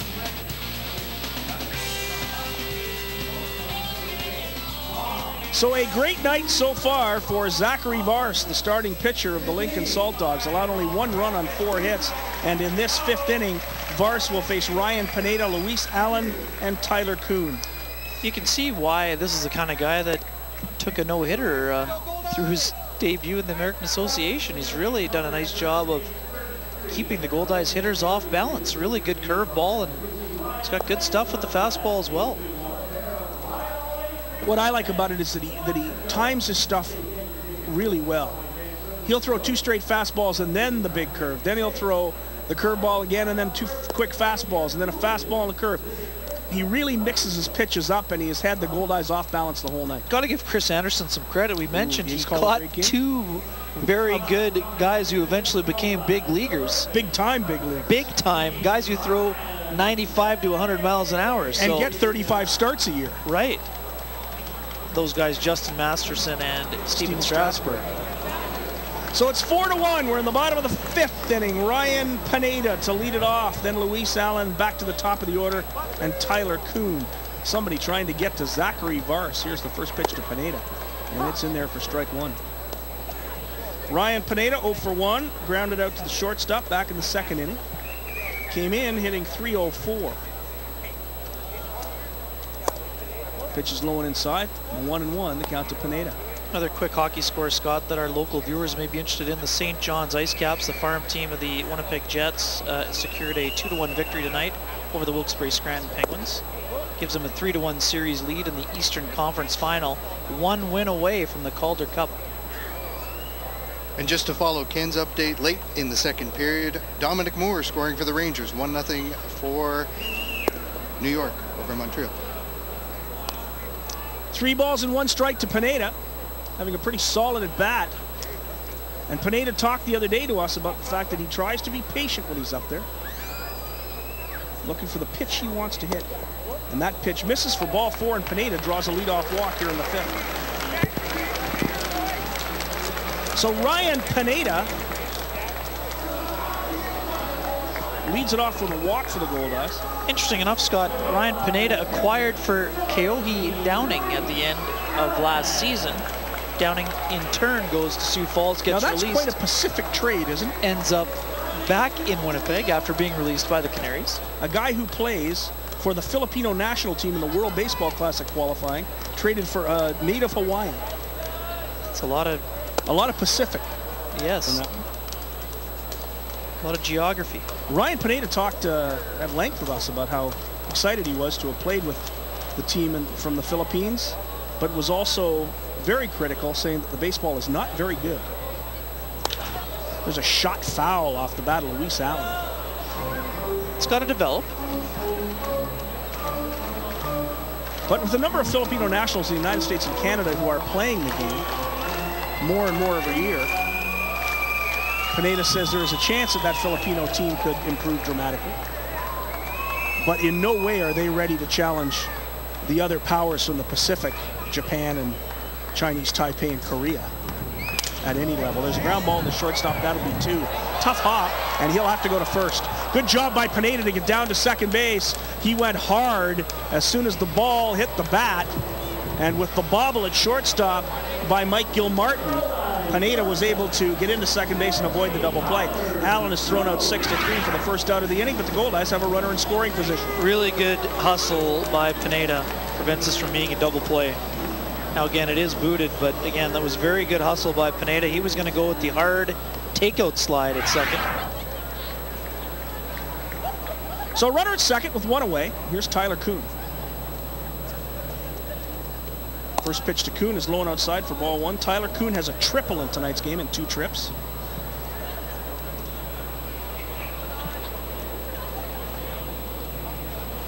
Came into tonight's game leading the Goldeyes and hitting at .367. Vars checks the runner. Here's the pitch. And it's a long fly ball into left field. This has hit a ton, and it's going to get down and go to the wall. A run will score. Pineda comes home easily. Tyler Kuhn has a double, and the Goldeyes have cut the lead to 4-2. An RBI double for Tyler Kuhn, and the Goldeyes are back in the ballgame. Not much Tyler Kuhn has not done for this Winnipeg Goldeyes club here in the early going, Scott. He's just been fantastic defensively and really doing a great job of setting the table at the top of the order.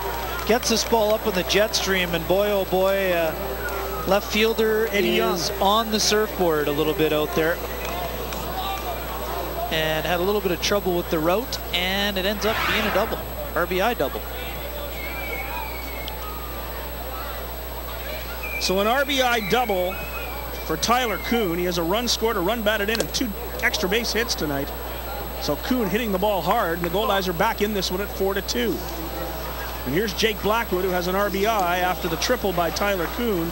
He hit a rocket just in front of the warning track to drive in the run.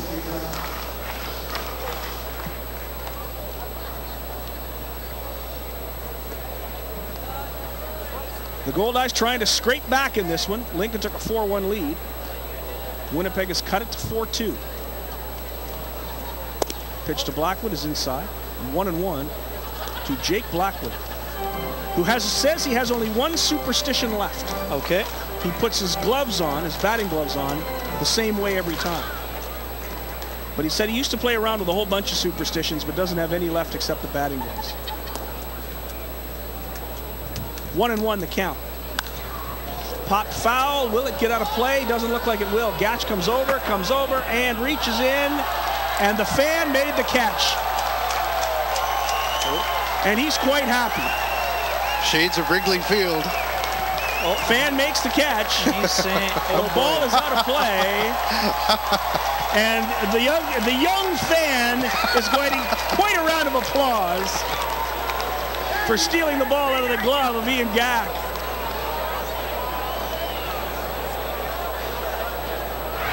Let's have another look at this.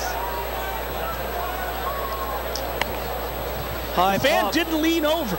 He did not lean over. He was quite adamant in that. He's just in his seat. He is camped in his seat.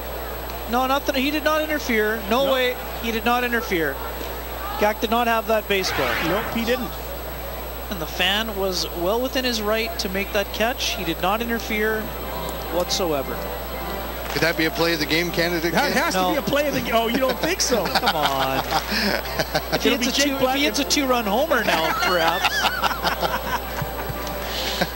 A runner at second with one away, 2-2. That's a routine fly ball, guys. Come on. Nice catch nonetheless.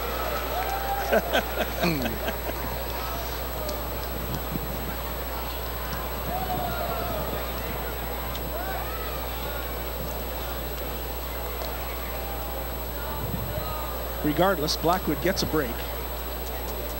And the count's 2-2. Vars's pitch. And it's popped up.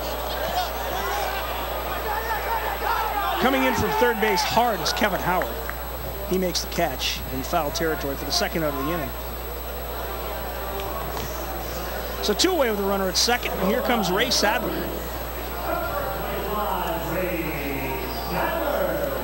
Sadler from Clifton, Texas, came in, hit .266. Hit an important home run earlier in the homestand. Sure did. But got the Goldeyes right back in a ball game. Struck out twice, though, yesterday with the bases loaded. Just a little bit off, but again, sometimes all it takes is one hit to get you back going. Pitch to Sadler, high. 1 ball and no strikes. That home run he hit was one of the most impressive home runs we've seen in this ballpark since '99. We've seen balls that have been that long before, but not that high and long. Just an incredible power blast to left field, the 3-run ball. There's one in the dirt, and on to third base goes Tyler Kuhn. Be a wild pitch. 2 balls and no strikes now to Sadler, runner at third base. Well, looks like a kind of a cutter that kind of got away, bounced. Anderson couldn't keep it in front of him. I think he kind of overthrew that one, Scott, a little bit. The old 60-foot cutter, about 6 inches short of the plate. And on to third goes Tyler Kuhn. So 2 balls, no strikes to Ray Sadler. Kuhn at third, 2 out. Here's the pitch. It's high for ball 3. Josh Mazzola in the on-deck circle. 4-2 the score. Lincoln leads it. We're in the bottom of the 5th inning.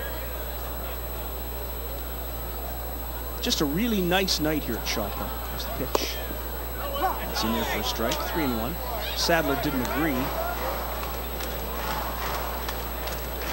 But it was obvious that in his plan he was going to take a strike.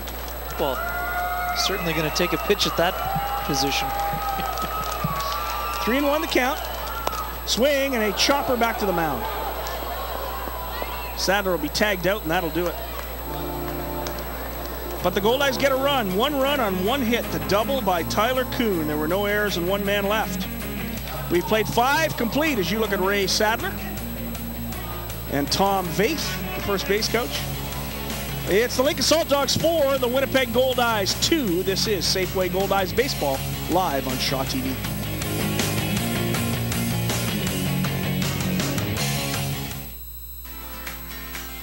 Tonight's game is brought to you by Safeway.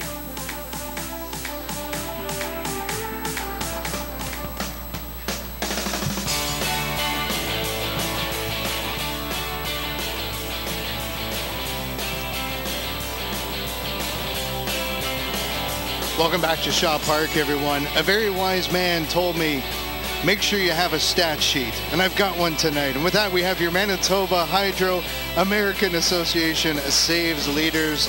And at the top of the board, we see Matt Navarez from Wichita. Alan Durat from Sioux Falls coming in with 4 saves as well.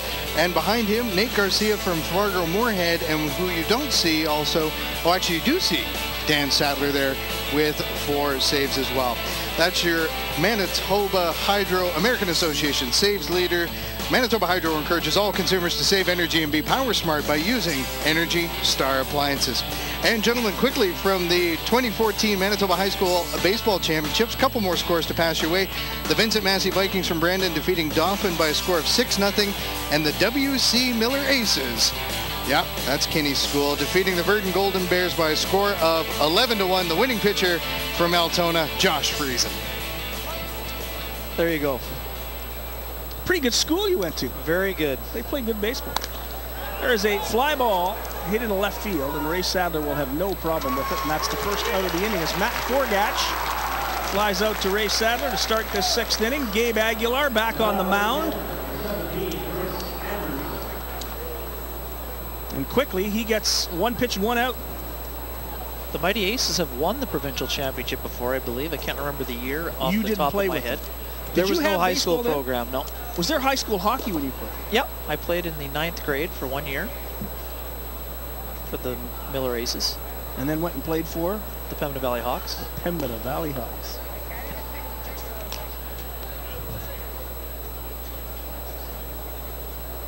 First pitch to Chris Anderson in there for strike 1. Gabe Aguilar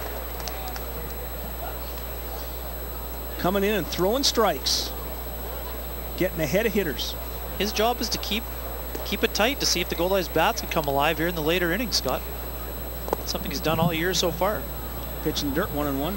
Great for just a young guy, 24 years old. Still considered a rookie, the American Association.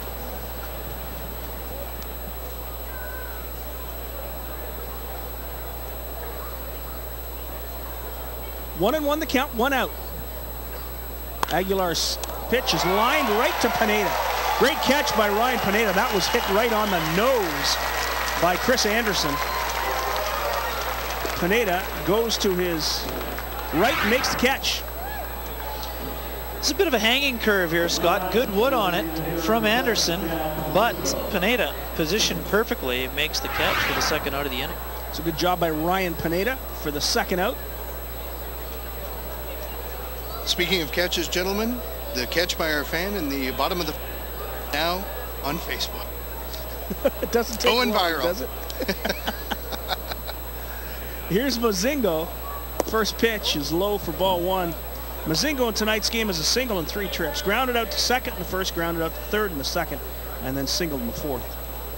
Great reaction from the fan. He gave the first baseman, Gak, every chance to make the catch himself, did not lean into the field of play. Oh, that was for us. And we were all just over a little over our head. We would have had that. Al would not have had to worry about his beautiful television face. And you were making fun of my helmet. I don't know why you wear that helmet. I still don't get it. Come on, it's dangerous out there as a cyclist. Yeah, but you got to get a better helmet than that. That's a bad helmet. Want to wear a hockey helmet? As long as it's not a Joffa. It's Jofa. Come on. You know, you remember the one, the Jofa? Did I say Joffa? Jofa. The Jofa helmet that Wayne Gretzky wore. Mark Gretzky said to him one day, "You know what Jofa means in English? It means don't wear this helmet." I was going to say you're throwing a Butch Goring helmet too. That was priceless, wasn't it? Yep. 2 balls and 1 strike to Chad Mozingo. It's the pitch by Aguilar and hits Mozingo. That one got away from Aguilar, and Mozingo is hit with 2 out in the 6th inning. So a runner at first base now with 2 out. Aguilar trying to get it in on the hands. Curveball. Ooh, just above the elbow. Cut a little bit of the meaty part of it, but still hurts. I'm throwing in the Lincoln Saltdogs bullpen. I think that's Jake Myers. So Jake Myers throwing for the Saltdogs. First pitch to Trevor Martin is low for ball 1. Martin tonight struck out twice, grounded to 2nd base. Lincoln leads at 4-2. We're in the top of the 6th inning. 4 runs, 10 hits, no errors for the Saltdogs. 2 runs, 5 hits, no errors for the Goldeyes. Trevor Martin with a runner at first and 2 away.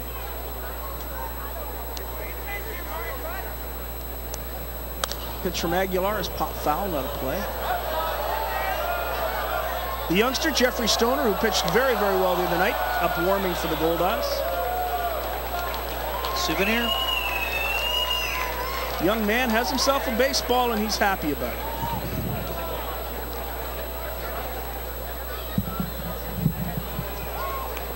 He's got a baseball, and in the other Sky Suite, he's got Goldie. That's a pretty nice night. No question. 1-1 to Trevor Martin. Good lead at first base by Mozingo. Aguilar checks and goes to first base.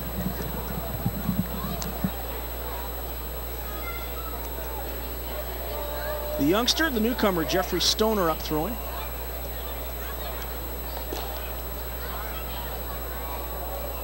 I asked Brendan Lafferty about Josh Drews, the bullpen catcher. He's left-handed. And I asked him, were you a little taken aback when you saw a left-handed bullpen catcher? He said it was okay for me because I was used to it. In high school, there was a left-handed catcher. There aren't many. But some guys look at him and step the wrong way, and they've picked Mozingo off at first. Good job by Aguilar. Mozingo leaned, and he'll be outrun by Tyler Kuhn, and that's the final out of the inning. It will go 1-3-6 on the putout, and the Goldeyes get out of the 6th inning, and Aguilar does the job. No runs, no hits, no errors, nobody left. Let's have another look. Real good move, going on first movement. Mozinga, nice job by Aguilar, and a good job by the Goldeyes of running the runner back to the base he came from. Oberkfell wondering if it might have been a balk, I think. I think that's probably the question he's asking, but that one will be as moot as the play that was out of play. Indeed. It's Lincoln 4, Winnipeg 2. This is Safeway Goldeyes Baseball live on Shaw TV.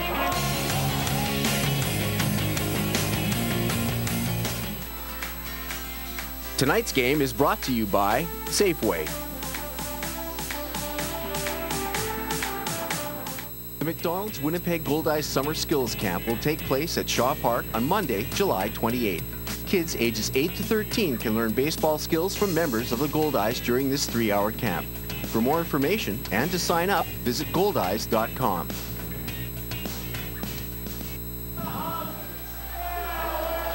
Welcome back to Shaw Park, where the Winnipeg Goldeyes trail the Lincoln Saltdogs 4-2. We've got a pitching change, however, for the Lincoln Saltdogs. The Goldeyes have survived Zachary Vars and stayed in the game. Let's talk about Jake Myers. Jake Myers, Scott, the right-hander, coming on for just the second time this year. 0-1 record, 13.50 earned run average. 2 innings pitched, 4 hits, 3 runs, all of which are earned. 1 walk, no strikeouts, opponents hitting .400 against him. He's only faced 11 batters. As you talk about hitters that are only hitting .220, that will hit .300, skewed. This is a kid who's had 1 appearance. It really doesn't matter. It'll matter what happens July. Indeed. Those will be his numbers. So Jake Myers comes in for the Lincoln Saltdogs, and in this 6th inning, bottom of the 6th, he'll face Tyler Kuhn. Correct that. He'll face Josh Mazzola, Donnie Webb, and Reggie Abercrombie. Mazzola, Webb, and Abercrombie, the middle of the Goldeyes batting order, as they try to get back in this ball game, trailing 4-2 to the Lincoln Saltdogs here on a gorgeous Thursday evening in downtown Winnipeg. It just doesn't get any better than this. Beautiful night. And there's Rick Heller, the male half of the K couple and his wife. They put the K's up for the strikeouts.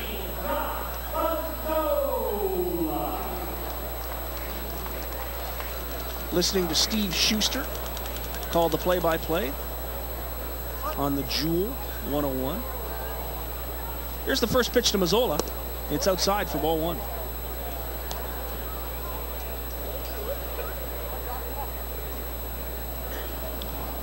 Goldeyes trying to come back in this one. They were down 4-1 at one point. There's one popped right over our heads again.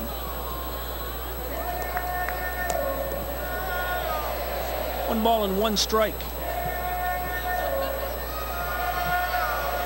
To Josh Mazzola from Santee, California. 28 years old, 6'2", 195. Swing and miss, strike 2. 1 ball and 2 strikes. Last year he hit .293 with 16 home runs and 64 driven in. Walked 37 times, struck out 74 times. Stole 7 bases last year, has 10 steals this year. Impressive start. Pitch in the on dirt. the bases. 2-2 to Mazzola. Josh tonight in 2 trips has a single. Popped out to the second baseman. 1 for 2. Pitch. There's a line shot into the corner in left field. That should go for 2 bases. Mazzola chugging into second base. He has a stand-up double. So the Goldeyes get a double to start this 6th inning. And Josh Mazzola maybe starting to feel it. Oh, no question, Scott. This is the kind of swing we've come to expect from Josh Mazzola. Starting to lock in on his pitch a bit more. Got something, again, over the plate, up in the zone, and unloads on it. Drills it into the corner for a double. Starting to feel it a little more consistently at the plate right now. We've seen him get off to slow starts before, but now he seems a little bit more locked in. So a double for Mazzola. That brings up Donnie Webb. Winnipeg trails at 4-2. We're in the bottom of the 6th inning. Webb with a chance to drive in a run. There's the pitch. And there's a fly ball. Hits softly into left field. Eddie Young under it makes the catch. And on one pitch, Myers retires Webb for the first out of the inning.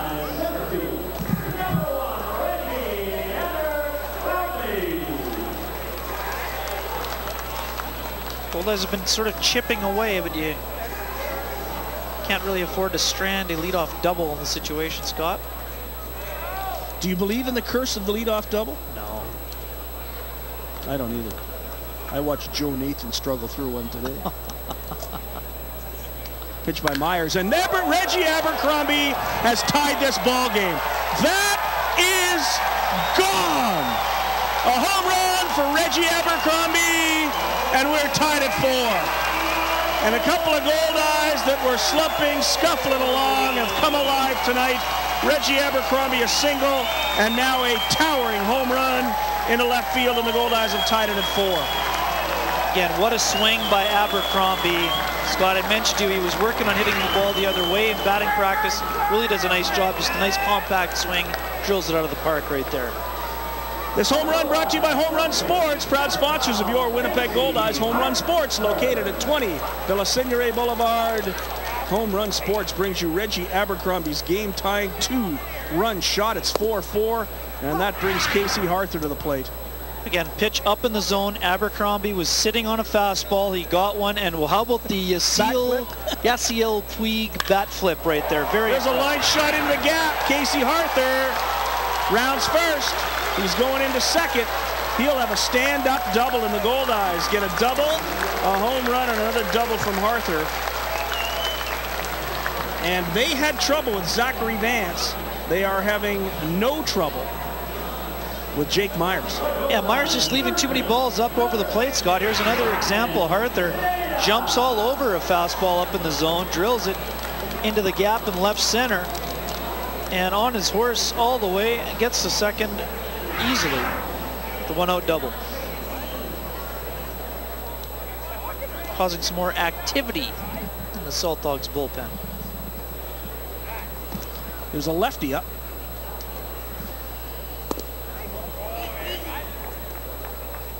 Here's Ryan Pineda. 1 ball and no strikes. 1 away. Harther at second. 4-4 ball game. We're tied here in the bottom of the 6th inning. Goldeyes at 1 point trailed at 4-1. And we're really struggling to get the hits together. All of a sudden it was about 6-1 in the hit department. Now it's 10-8 in favor of the Saltdogs. And the Goldeyes not quite done here yet in the 6th. Who's the lefty up in the bullpen? Trey Barham warming for the Saltdogs, Scott. Now we've got double-barreled activity in the Goldeyes bullpen, I believe. Brendan Lafferty, I believe, is getting up, the left-hander. Pitch by Myers way outside, ball 2. 2 balls and no strikes to Pineda. Joining Jeffrey Stoner, I think. Is he still up there, or is it Chris Kissick starting to get loose? No, Stoner still. Stoner looks like he's about ready. Jeff Stoner. 2 balls and no strikes to Pineda. 4-4. You see on your screen. Good lead by Harther at second, and Myers steps off. So Josh Mazzola and Reggie Abercrombie, who had been struggling. Casey Harther's hit the ball well all season. Harther 2 for 3 tonight. But Mazzola gets the double, Abercrombie the home run, and the Goldeyes have tied this one up. And now it's 3-0 to Pineda with Luis Allen on deck. And Chris Anderson goes out a for a little bit rattled here, leaving a few pitches up over the zone that have been hit hard. Now he's sort of worrying a little bit too much about placement. It's sure to cause a little bit of stress to Ken Obergefell, the manager. He really made a concerted effort to build around his starting rotation and his bullpen. He has 2 veteran starters. Figured his strength of the team would be in the pitching staff and that his hitters would come around and do the job as well. It's the pitch by Myers, and it's in there for a strike. 3-1 to Ryan Pineda. Pineda taking all the way on the 3-0 count.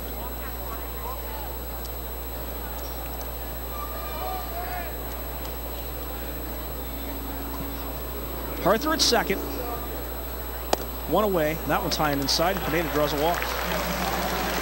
So Myers in a bit of trouble once again. He has runners at first and second with 1 out. And here comes Luis Allen. Does set up the double play possibility here. Does, yeah. Stepping to the plate, but also sets up a RBI situation for the long-time Goldeyes catcher. So Luis steps in a 4-4 ball game. Myers steps off, steps back on. Arthur at second, Pineda at first. Anderson gives the sign. There's a pitch. It's a line shot, base hit. Solid single to left. Here comes Arthur around third. There'll be a play at the plate. The throw, Arthur is safe. Casey Arthur doesn't even slide. Luis Allen's at first. Pineda's at second. The Goldeyes have taken a 5-4 lead. Only thing that's a little confusing on this play, Scott, is why Tyler Kuhn wasn't telling Casey Arthur to get down. Real good swing by Luis Allen to hit it into left field. The left fielder comes up throwing, hits the cutoff man perfectly, and a good relay. Arthur doesn't even think there's going to be a play. He's lucky he got in there on time. Arthur slowed down. He thought there was not going to be a play at home plate. As soon as he heard it was cut by the third baseman, he thought he was going to trot in easily. It's a bit of a lapse by Tyler Kuhn. He's got to tell the runner that's his responsibility, the on-deck hitter, to let the runner know he should be getting down in that situation. We have a pitching change. You see Jake Myers headed to the dugout. Another tough outing for Jake Myers. He allows a double, a home run, a double, a walk, and a single. 3 runs. The Goldeyes have taken a 5-4 lead. Luis Allen with the RBI. That's not going to help the earned run average. That is not going to make the earned run average any better. Tell us about the brand new pitcher for Ken Obergefell's Lincoln Saltdogs. Trey Barham off to a bit of a slow start himself, coming on for the 6th time. No record, 9.00 earned run average, Scott. 5 innings pitched, 8 hits, 5 runs allowed, all of which were earned. 4 walks, 3 strikeouts. Opponents hitting .421 against him so far. Again, numbers are skewed by the early season stats, but another member of the Saltdogs bullpen that has struggled a little bit so far this year. Scott and Ken, as we watch the relief pitcher warming up, just an update for you guys from Toronto. Labor talks between the CFL and the Players Association have broken down. However, the CFL Players Association is telling players to attend training camp this weekend in good faith until the union reviews all its options. That's for all our Blue Bomber and CFL fans watching tonight. Yes, but part of that, Al, is that the players want to report so that they can pass their physicals and get their roster bonus. And then you can expect a strike to be announced on either Sunday or Monday. Sunday or Monday, yeah, exactly. There you go. Barring other talks happening. Yeah, there's more than good faith involved in collecting those bonuses. Indeed. And there is no possible way that the Players Association is going to tell the players not to collect their checks.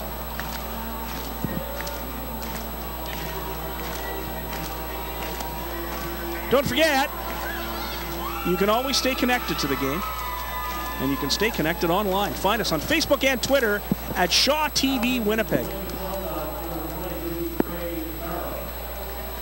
So step up to the plate, share your perspective on today's game. Top tweets always make it into our broadcast. Find us on Twitter at Shaw TV Winnipeg, hashtag Goldeyes.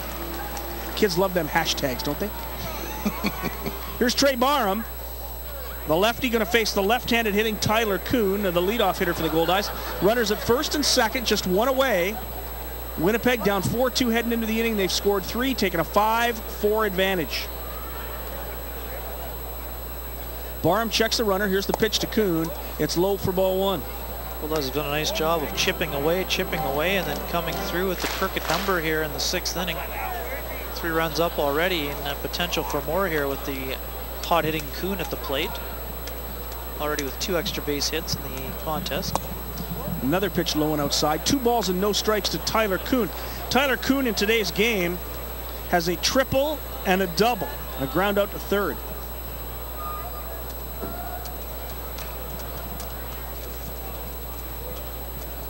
Barham gets the sign. There's a line shot into left center field for a base hit. Rounding third comes Ryan Pineda, and the Goldeyes take a 6-4 advantage. Ryan Pineda scores from second. Luis Allen goes to second. A broken bat single for Tyler Kuhn, his second RBI of the game. And what a nice ball game for Tyler Kuhn. He's a home run away from the cycle. Indeed. Low pitch at the knees away from him again. Just goes with the pitch. Nice compact swing and drives it into center field for the base hit. Second RBI of the contest for Kuhn, who's just been fabulous for the Goldeyes so far in the early going of the American Association season. So 4 runs here in the 6th inning, and the Goldeyes have taken a 6-4 advantage. Here comes Jake Blackwood with runners at first and second, still only 1 out. Pitch is low and inside, ball 1. Barham has kept the ball down. That wasn't a bad pitch. It was at the knees on the outer half. But when you're locked in the way Kuhn is right now, everything looks big at the plate. There's a shot the opposite way, foul.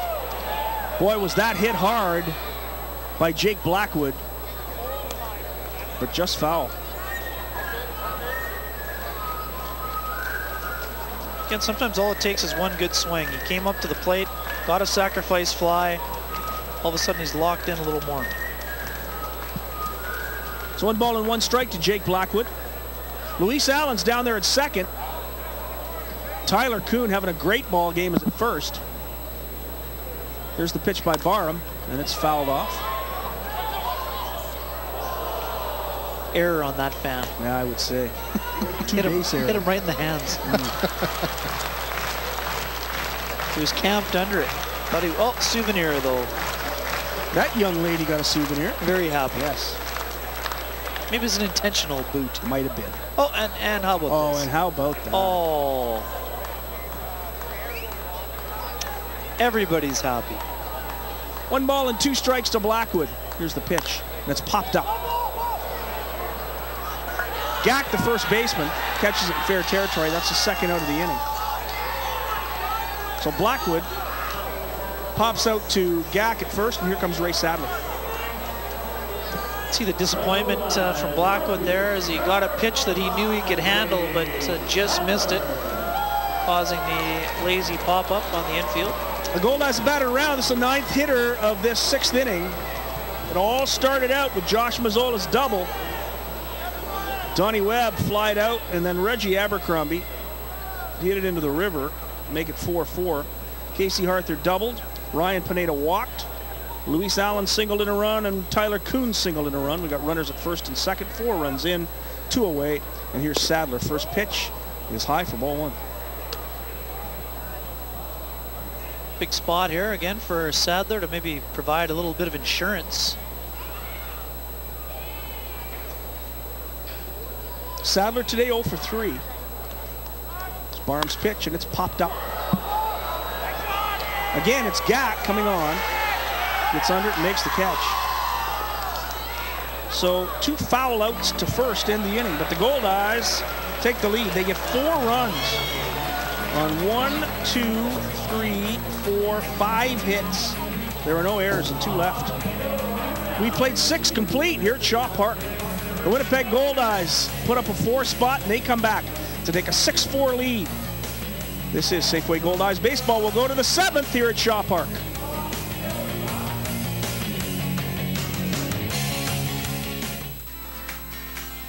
Tonight's game is brought to you by Safeway.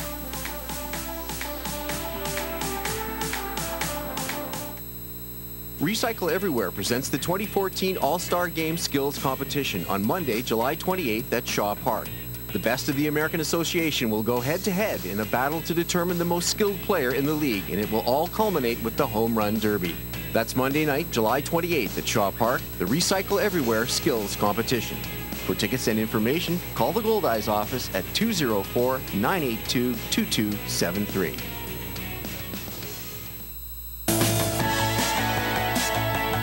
Some people think that Jesus Christ gate crashed from heaven. Just, ta-da, I'm here. The human race has to learn to love each other. That's what it means to me. It's the best thing you can do, and everyone should, because it really does get better. Switch, the community-created show that switches from this to that. I'm Althea Gabosh, and I help feed the homeless with Got Bannock. Last year, we were fortunate to be nominated and honored as Manitoba Heroes. It was a wonderful experience, and we encourage all of you to nominate that special person who has made a positive impact in your life. It's easy. Just go to ourmanitobaheroes.ca. Everyone has a hero. Who's yours? Welcome back to the ballpark. What a very, very wonderful night to watch baseball. We'll go to the top of the 7th inning. It will be Trevor Martin, Eddie Young, and Ian Gack to face the brand new pitcher for the Winnipeg Goldeyes, Jeffrey Stoner. Jeffrey Stoner, Scott, coming on for just the 2nd time after he was signed on Sunday as a free agent. No record, no earned run average, 2 innings pitched, 1 hit allowed, 2 strikeouts, no walks. Opponent sitting just 143 against him. Sorry, first pitch in there for a strike. I was impressed with his first outing. Oh, as was I, and as was Jamie Vermillier, Goldeyes pitching coach. Really liked the way he handles himself on the mound. You can tell he's closed games before.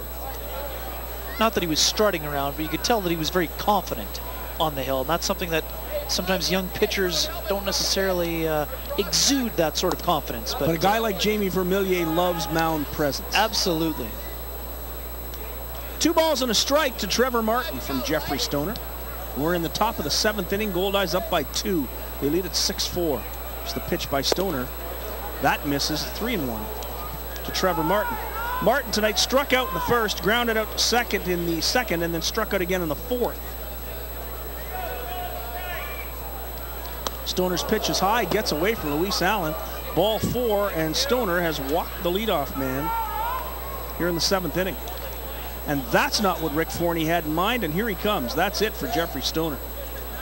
He gets to face 1 batter, and Brendan Lafferty is going to come into this ballgame.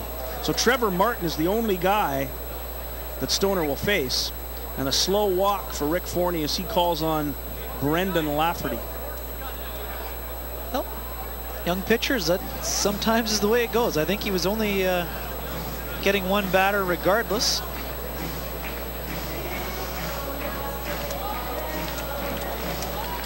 And he may have been replaced either way. Obviously, it may not have mattered. He didn't want to walk the leadoff hitter. But I think what we're seeing here is the again, it's the Lafferty Kissick, 7, Kissick 8, Bellamy 9. Yeah, exactly. Which is what you're going to see a lot from the Goldeyes this season. So tell us about the brand new Goldeyes pitcher, Brendan Lafferty. Brendan Lafferty coming on for the 8th time. Scott set a Goldeyes franchise record for appearances last year with 53, I believe. No record, no earned run average, 5 1/3 innings, 3 hits allowed, 2 walks, 6 strikeouts, faced 21 hitters. Opponent sitting just 167 against him. He does have 1 hit batter so far this season. So Brendan Lafferty, who spent much of the winter in Winnipeg this year, learned to curl and loved it. Always been a big hockey fan, big Vancouver Canucks fan. So he went to a number of Jets games, saw the Canucks play in Winnipeg this year, was quite pleased about that.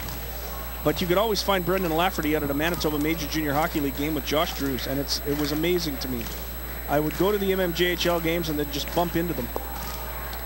And Brendan Lafferty comes on again after a tremendous season last year with a runner on first and nobody out, and he'll face a left-handed hitter in Eddie Young to start off his 7th. As Kenny pointed out, it'll be Lafferty probably in the 7th, Kissick in the 8th, and Bellamy in the 9th. That's kind of what the plan is. But again, all three of those guys are versatile. It will depend on the situation, but I think on a lot of nights that's certainly going to be the way it goes. You know, the beauty of Lafferty and Kissick is that they aren't necessarily only one-inning guys either. They can be stretched out for, you know, to get 5 outs, maybe 6 outs if they have to. So they've been very reliable pitchers during the last season plus for the Goldeyes. There's no question about that. Ken, I know you didn't think it was play the game material, but boy, our fan catch is getting all kinds of attention. This just in, tweeted from Tim Klumper, sign that man up. That's all he had to say. So here's Eddie Young to face Brendan Lafferty. Lafferty checks the runner. Here's the pitch. It's high, ball 1. Goldeyes lead it 6-4. 4 runs on 10 hits for the Saltdogs, 6 runs on 10 hits for the Goldeyes. Down most of the game, the Goldeyes come back with 4 runs in that 6th inning to take the lead, but they have a runner at first, nobody out, and a tough hitter in Eddie Young facing Brendan Lafferty. There's the pitch. That's high. Lafferty throws 2 out of the strike zone to start, and the Goldeyes have not thrown a strike yet in this inning. Just having a little trouble finding the zone right now.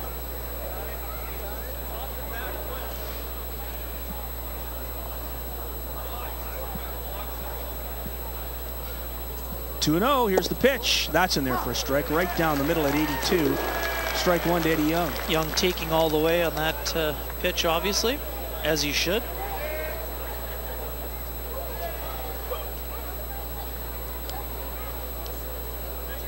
Two and 1 to Young. That pitch misses low. 3-1 now. So Martin's at first on a walk.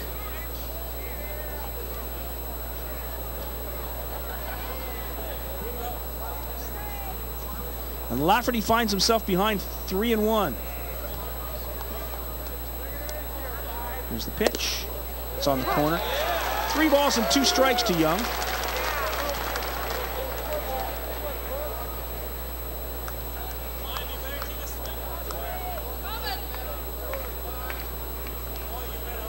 Lafferty's parents are teachers. He took up baseball. There's a pitch. It's on the corner for strike 3. No question about that one. Young looking all the way. And he goes down on strikes. First out of the inning. And that'll bring up the very dangerous Ian Gack. Very good composure from Lafferty.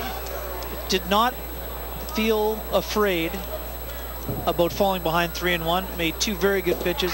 Went to the slider at 3-2 to freeze Young to get him for that important first out. So 1 away, and here's a guy who has been a pretty tough hitter. Ian Gack has a single, a double, and a single in 3 trips. Scored a run. Goldeyes pitching hasn't been able to get him out tonight. Pitch by Lafferty. Misses outside, ball 1.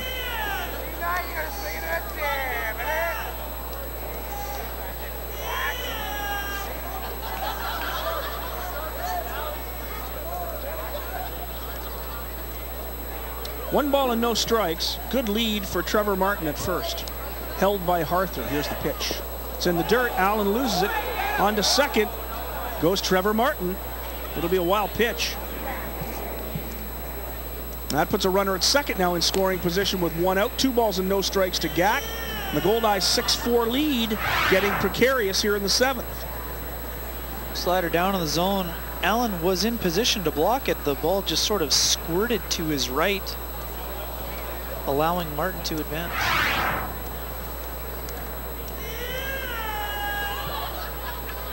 So 2 balls and no strikes to Gack. Here's the pitch. Swing and a miss. The off-speed pitch for strike 1. Both teams now, Scott, double digits in hits, 10 apiece here as we get into the final third of this ball game. We're in the top of the 7th inning.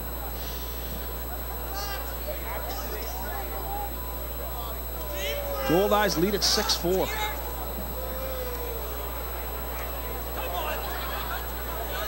Into the on-deck circle, another dangerous hitter in Kevin Howard.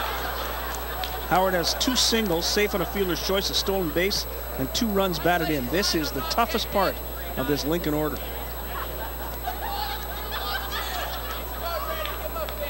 Two and one, the count to Gak. It's the pitch, and it misses low, 3-1. Again, with first base open, you have to be very careful here to Gak. He is a bona fide power hitter. Already 3 hits in the contest, including a double. This might be the old pitch around unintentional, intentional walk here, but again, you don't want to put the tying run on either. Lafferty, it's foul back, fastball at 86 from Brendan Lafferty. Low and on the corner makes it 3-2. So Lafferty went right after him. Certainly did. But again, it was a pitch down in the zone, inside. Let's see what he does here. See if he tries to make him chase that slider, if he comes back with the fastball away. I'd be leaning towards the slider if I were Luis Allen. 3-2, runner at second. 1 away.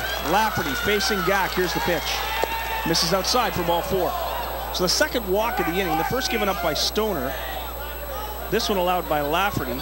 Puts runners at first and second with 1 out and brings up the very dangerous Kevin Howard. But by the same circumstance, Lafferty gets a lefty-lefty situation. And the double play is in order as well.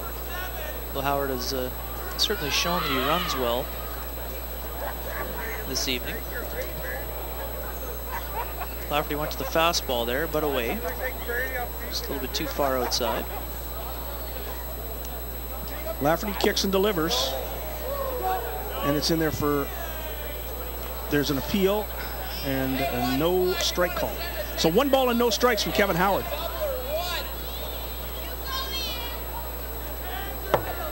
Luis Allen thought Howard went around, asked for the appeal. Third base umpire James Folsky said no. Here's the pitch. That misses low and outside, ball 2. So command problem right now for Brendan Lafferty. Yeah, no question. Stoner had a little trouble with his command as he had the leadoff walk issued as well. 2 balls and no strikes to Kevin Howard. Here's Lafferty's pitch, and it's a line shot foul. The fastball again. As the Goldeyes lead it 6-4 here in the top of the 7th inning. But the Saltdogs maybe putting something together with runners at first and second and just 1 out. Lafferty gets the sign. Here's the pitch. That's low for ball 3. Again, so Brendan Lafferty's gone to ball 3 with every batter he's faced. It's not like he's missing by a lot. He's sort of on the periphery of the plate right now and hasn't quite found it yet. Fastball chopped. Blackwood handles. He fires to first. They get Howard. Runners move up 90 feet to second and third, and they're 2 away. Productive out. But they get a tough hitter for Howard. And now they have 1 more in Brian Joint. No question. Tying run moves up 90 feet to second base. 2 runners in scoring position.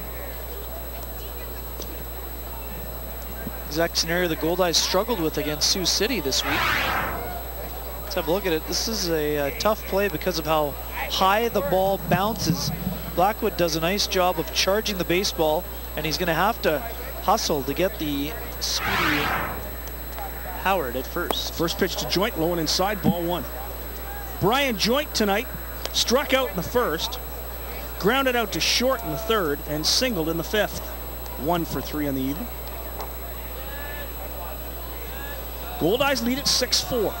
They came back from a 4-1 deficit with a run in the 5th and 4 in the 6th.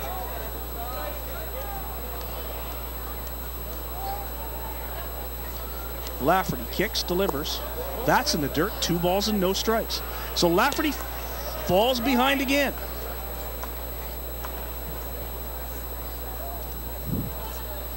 It's very un-Lafferty-like, Scott. He usually attacks hitters and gets ahead of them. You can tell we're 14 games into the season. Oh, no question. Fastball misses low, 3-0. Mike Gilmartin, the left-handed hitting Mike Gilmartin in the on-deck circle.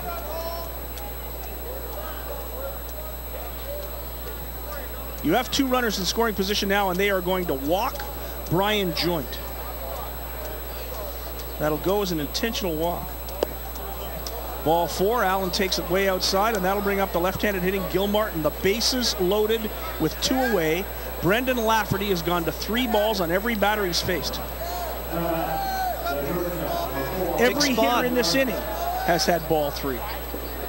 Now again, you would think, based on that, the approach would be to take a strike if you're Gilmartin, but at the same time, you got to think Lafferty is going to try to get ahead of you with a fastball with nowhere to put him. So if I'm Gilmartin, I look for a fastball over the plate and unloading it if it's there. If it's not there, take a strike. It's the pitch by Lafferty. Fastball in there for a strike. 85 miles an hour on the corner. Good job by Luis Allen to frame that one. Well, Gilmartin certainly did not agree, and it was a very good job by Allen. And if you're the hitter, there's no way you're going to swing at a borderline pitch right now. You don't want to help Lafferty out. For the first time this inning, Lafferty gets ahead of a hitter. 1 strike to Gilmartin. There's the pitch. That misses outside. 1 ball and 1 strike. 2 away, bases loaded. Dandy ball game here tonight. We're in the top of the 7th.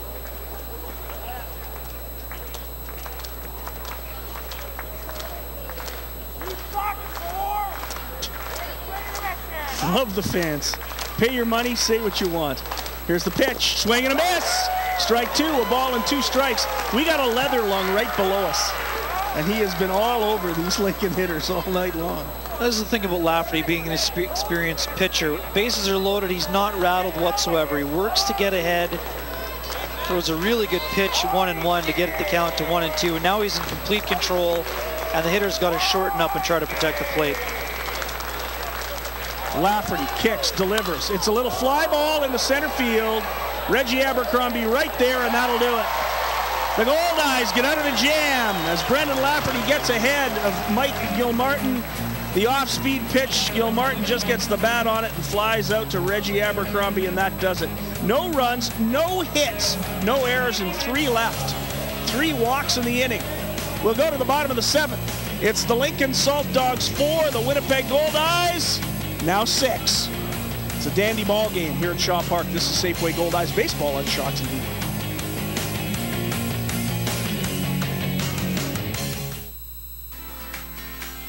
Tonight's game is brought to you by Safeway.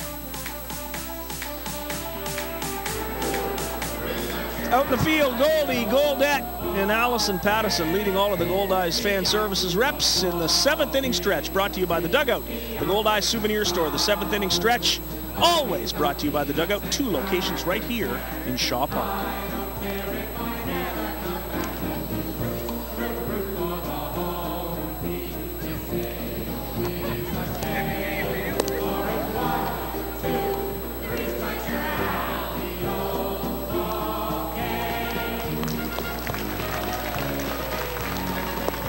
Goldeyes fans loving every minute of it. The 7th inning stretch brought to you by the Goldeyes souvenir store, the Dugout.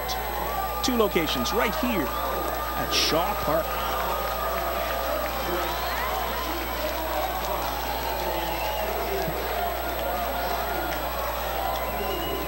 So Trey Barham remains in the game for the Lincoln Saltdogs, for the Goldeyes in this 7th inning. It'll be back to Josh Mazzola, the guy who got the 6th started with a double. Mazzola, Donnie Webb, and Reggie Abercrombie. Abercrombie with that monster 2-run homer. The no-doubter.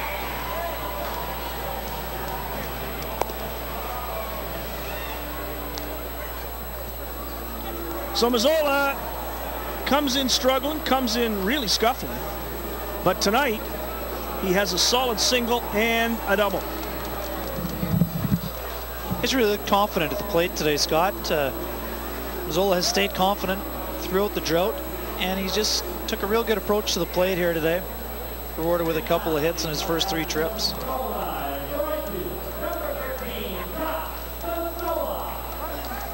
So here's Mazzola to face Barham. Barham's first pitch is line foul. Heads up over there.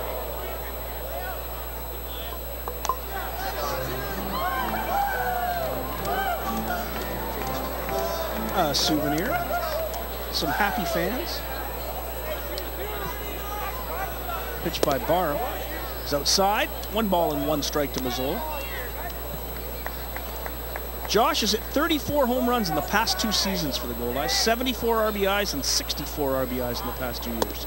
Pitch inside, 2 balls and 1 strike. It's been one of their most productive hitters. Oh, no question in the entire American Association. And extremely versatile too, playing all over the field. Ending last year as the shortstop. Pitch is in there, 2-2. He can play third, play second if he has to. He can certainly play first. Play both corner infield positions. Pitch is popped up. Gack in foul territory, and he makes the catch. Nice recovery. Took a bit of a circuitous route, but he gets to it. And that's the first out at the bottom of the 7th. And we'll bring up Donnie Webb. Donnie Webb's had a tough night. He struck out in the 2nd, grounded out to 2nd in the 4th, and flied out to left in the 6th, 0 for 3. What about Donnie Webb with the John Cena walk-up music? That's his personality. He'd rather spend time in the gym, I swear, than anything else. He is just, this guy is cut. Loves the game. Nice chat with him earlier this hard. week. Yeah, he does. Great story. Cut twice from his high school baseball team. All he did in his senior year was be an all-state player. Thanks for cutting me, Coach. Twice. Real good story of perseverance. Swinging a foul tip into the glove. 1-1, or 1-2 rather, the count to Donnie Webb.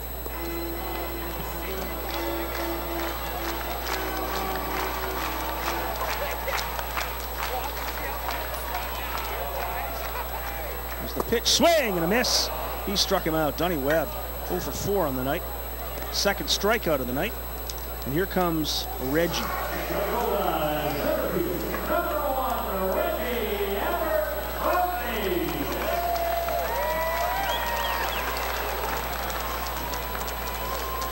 So Abercrombie tonight has a single, a pop-out, and a monster 2-run homer that tied the ball game back in the 6th inning.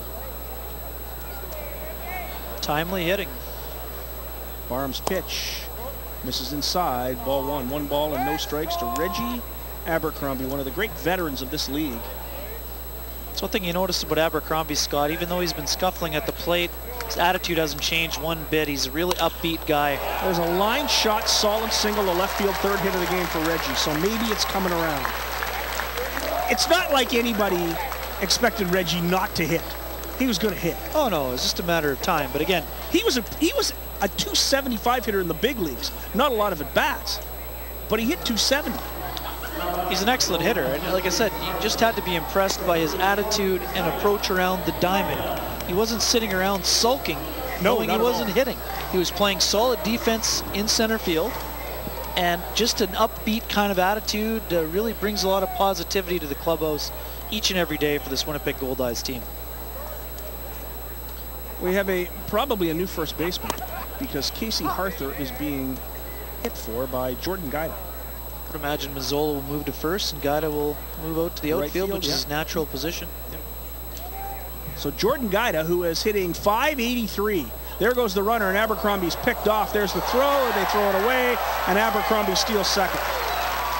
A stolen base for Reggie Abercrombie. It's his 3rd of the year, Scott.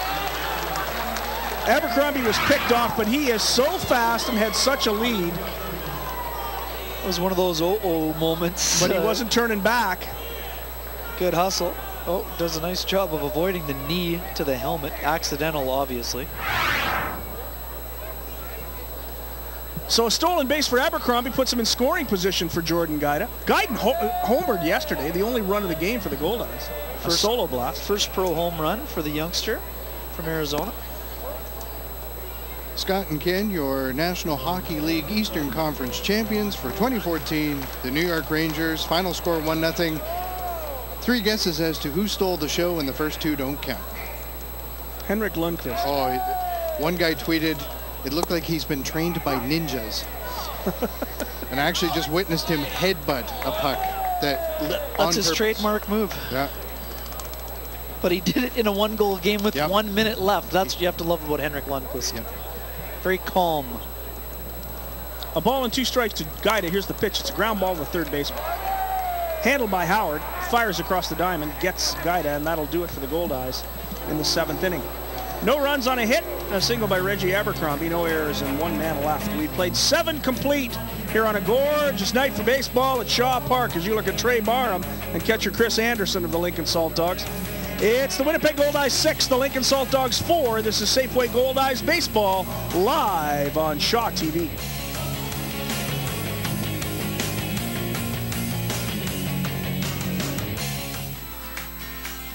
Tonight's game is brought to you by Safeway. And as we head into the 8th inning, of course, it's time to check the American Association out-of-town scoreboard. Wow, St. Paul doubling up Rockland at this moment in the bottom of the 8th by a count of 16-8. Pitcher's duel. No kidding. Fargo-Moorhead Redhawks just getting by Sioux City by a count of 5-4. And Grand Prairie taking it to Amarillo by a count of 9-0 in the top of the 9th. Sioux Falls right now all over Kansas City by a score of 12-4. That game also in the top of the 8th inning. And Wichita in the bottom of the 7th, currently leading Laredo 9-2. And gentlemen, quickly from the major leagues, the red-hot Toronto Blue Jays have just been stopped by the Kansas City Royals by a score of 8-6. That game went 10 innings. And, of course, don't forget to tweet us here. We want to hear from you both on Twitter and Facebook. Be sure and check out Shaw TV Winnipeg on both of those social medias. Back to you guys. Thank you very much, Al Foster. We will go to the top of the 8th inning, and Brendan Lafferty's going nowhere. Is that Taylor Suet throwing down there? Or is that Kyle Bellamy? That's Kyle Bellamy, the other submarine. Indeed. So Brendan Lafferty's going to pitch the 8th inning. Does that surprise you? Not that he'll start the inning. Like I said, he's a guy that can give you 4, 5, 6 outs if you need it. So he'll face Matt Forgach, Chris Anderson, and Chad Mozingo here in the 8th inning. As Bellamy warms up. Lafferty's first pitch is high for ball 1. So Mazzola has moved to first base and Jordan Guida into right field, exactly as Kenny Wiebe said would happen. And I wonder, just a thought, if Casey Harther didn't hurt himself running home on that play at the plate. Yeah, it's also a chance too to get a little bit of rest for Harther late in the game. Pitch in there, 2 balls and 1 strike to Forgach.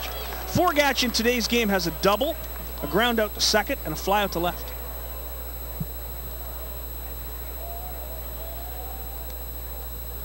Two balls and 1 strike. Off-speed pitch drilled onto the street. 2-2.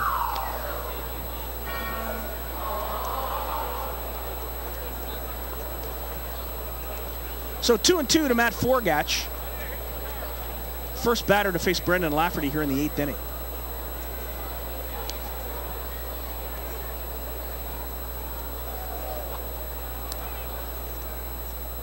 Pitch is lined right at Mazzola. He's going to race to first base, and he gets there. Great effort by Josh Mazzola. What a tremendous effort by Josh Mazzola to get Matt Forgach, and Forgach was steaming down that first baseline. This is a tremendous play, Scott. This ball's ripped the other way. Mazzola has just moved in from right field to play first. Scoops it, thinks he's going to be able to flip it to Lafferty, and when he realizes he won't be able to, has to go into a heavy slide in order to make it. He beats him to the bag for the out. What an excellent defensive effort by Josh Mazzola. Tremendous effort by Mazzola to get the first out here in the 8th inning, and that'll bring up Chris Anderson, the catcher, the number 9 hitter. Chad Mozingo moves into the on-deck circle. Lafferty delivers, and it's popped up foul out of play.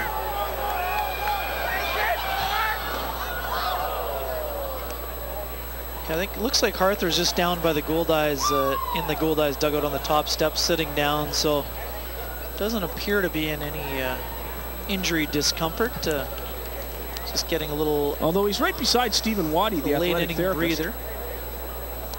I think he'd be getting some ice or attention if he was hurt, though, but who knows? 1 strike to Anderson. Pitch by Lafferty is low, 1-1. Anderson tonight has a single in 3 trips. That single drove in a run back in the 2nd inning.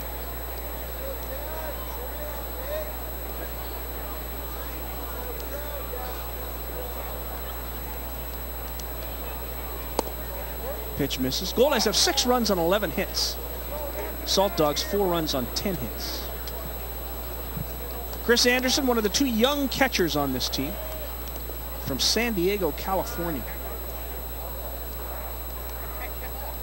Pitch by Lafferty is inside. 3-1 to Chris Anderson. And Lafferty struggled with his control. Yeah, he was able to get out of that 8th inning, but he's just missing. 3-1 the count. And there's a long fly ball in the left field. This has hit a ton. Back goes Sadler, back goes Sadler. It's gone. A home run for Chris Anderson. And suddenly we have a 6-5 ball game. A solo blast for Anderson. And now it's getting to be nervous time. 2nd RBI of the night for Chris Anderson. And that's the problem with falling behind, Scott. At some point when you fall behind as often as Lafferty has, you're going to have to put a fastball over the plate. Anderson was looking for it, expected it, and he drilled it over the wall. So now we have a 6-5 game. This home run brought to you by Home Run Sports, proud sponsors of your Winnipeg Goldeyes at 20 de la Seigneurie Boulevard in St. Vital. Here you see it, Scott. Fastball up in the zone on the inner half. Anderson jumps all over it. Sadler knows it's gone. Gives it a good look, but no play for him whatsoever on that blast. Well, with this win tonight, that gets up in the jet stream. It is gone. Line shot. So Mozingo tries to bunt his way on, fouls it off. 1 strike to Chad Mozingo. My guess is this is the last batter that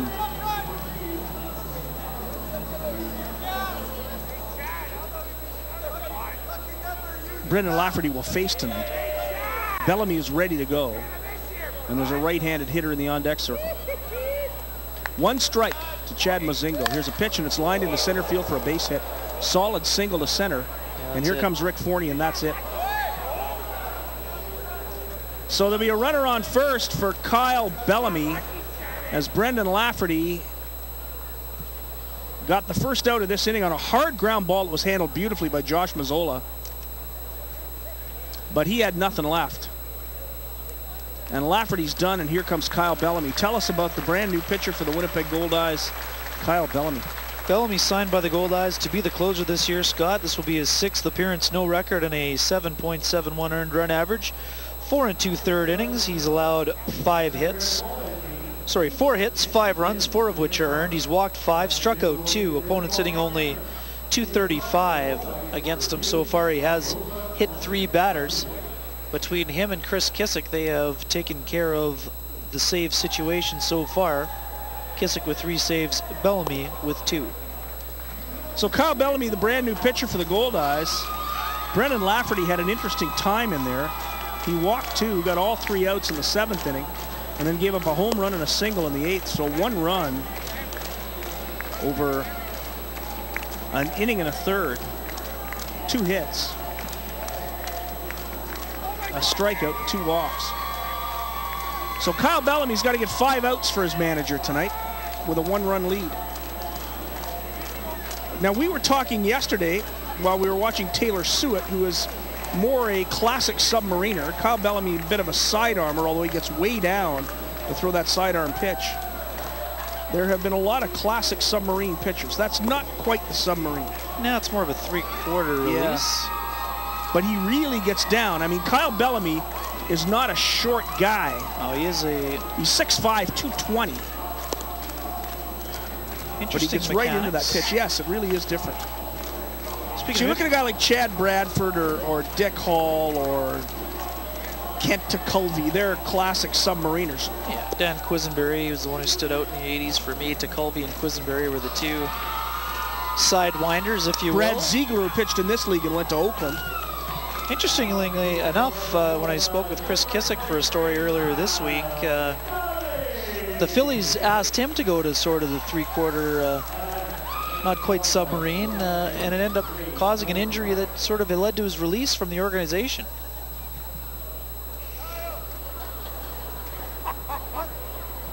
So runner at first, 1 out. Goldeyes lead at 6-5. And Kyle Bellamy in to face Trevor Martin. Martin struck out looking in the first, grounded out to second in the second, struck out swinging in the fourth, and then walked in the seventh. Was stranded at third base, and Brendan Lafferty got the final out. There's a chopper at the plate. 1 ball and 1 strike. Chad Mozingo thinking about stealing second base. He'll be pretty aggressive out there. As he should.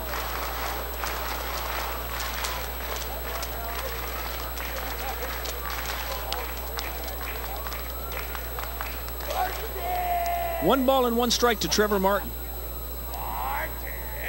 Bellamy gets the sign from Luis Allen. Here's the pitch. Off-speed pitch. Low for ball 2. 2 balls and a strike. Saltdogs have been patient here. They have. It's been paying off in the later innings. It really has. After coughing up the early lead, they've shown a nice approach at the plate. There goes the runner. Luis Allen with the throw down to second. It's a stolen base for Chad Mozingo. The pitch missed for ball 3. So now a 3-1 count to Martin, and we'll have another look at this. Great jump by Mozingo here.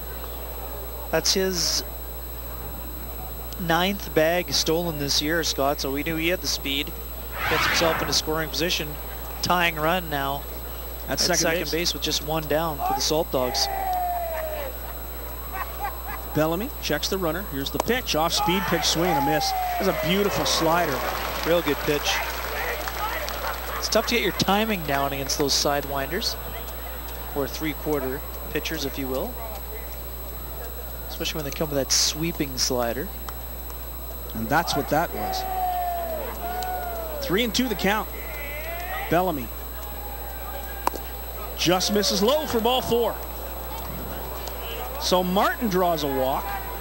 The 4th walk in the last 2 innings from 3 different pitchers. Yeah, the free passes, that's what drives a pitching coach and a manager crazy.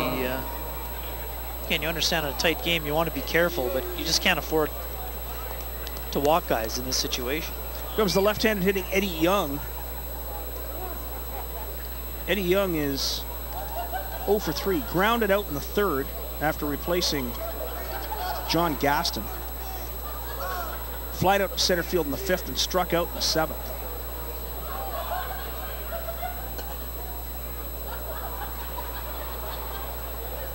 Pitch by Bellamy is in there for a strike on the inside corner, so 1 strike to Eddie Young. 82-mile-an-hour fastball from Kyle Bellamy.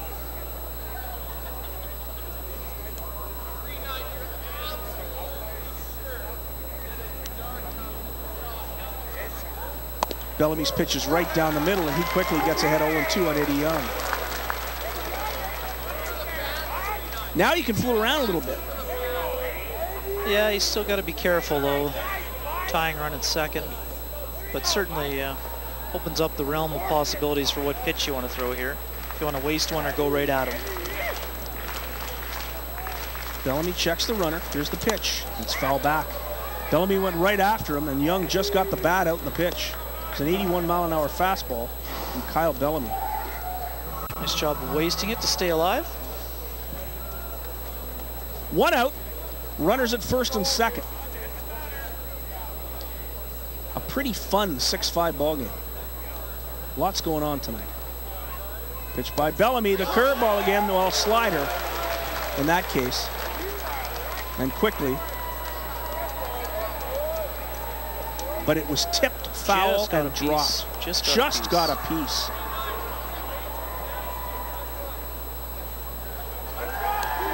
I thought Luis Allen had held on, and we were at 2 outs, but I was mistaken. Luis Allen couldn't hold on. So 0-2 the count.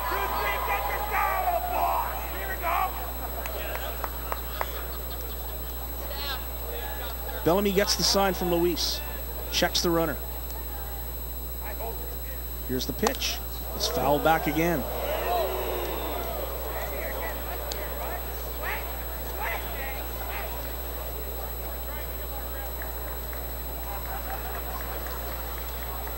Another souvenir. Whole night of souvenir. Fans are happy today, no question. They've had a great night. Count remains 0-2 to Eddie Young.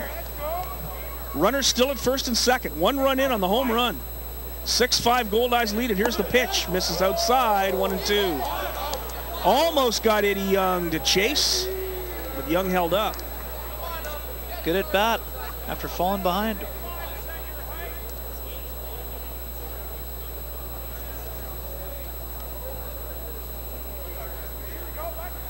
One and two. Here's the pitch by Bellamy. The off-speed pitch again is fouled off. It's a great at bat by Eddie Young. Just battling up there. More happy fans.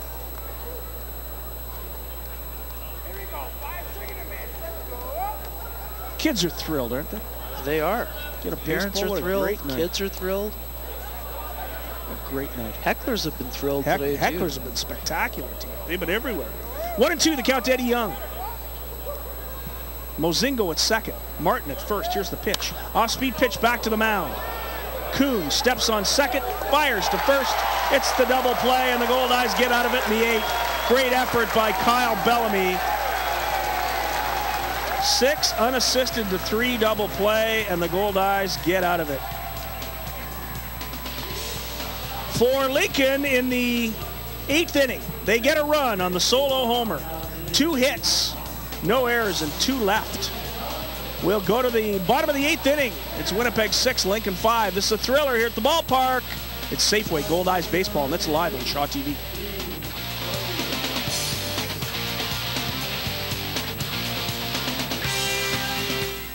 Tonight's game is brought to you by Safeway. The 2014 American Association All-Star Game is coming to Winnipeg, and so too is the 2014 All-Star Luncheon presented by BFI Canada Incorporated. Featuring Baseball Hall of Famer Ferguson Jenkins, the luncheon will be held on Monday, July 28th at noon at the Fairmont, Winnipeg. For tickets and information for the 2014 BFI Canada Incorporated All-Star Luncheon, call the Goldeyes office at 204-982-2273. Join the movement to kick cancer. 5 simple things can reduce your risk of cancer by up to 50%. Choose a balanced diet with plenty of fruits and vegetables.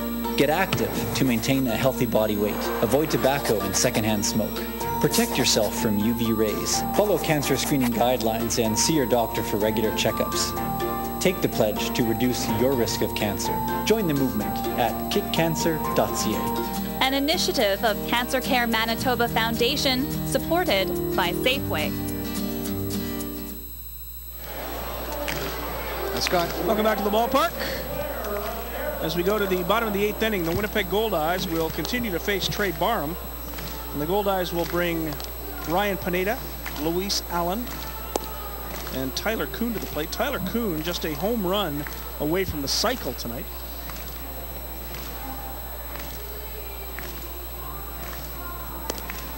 And the fans are loving every minute of this one.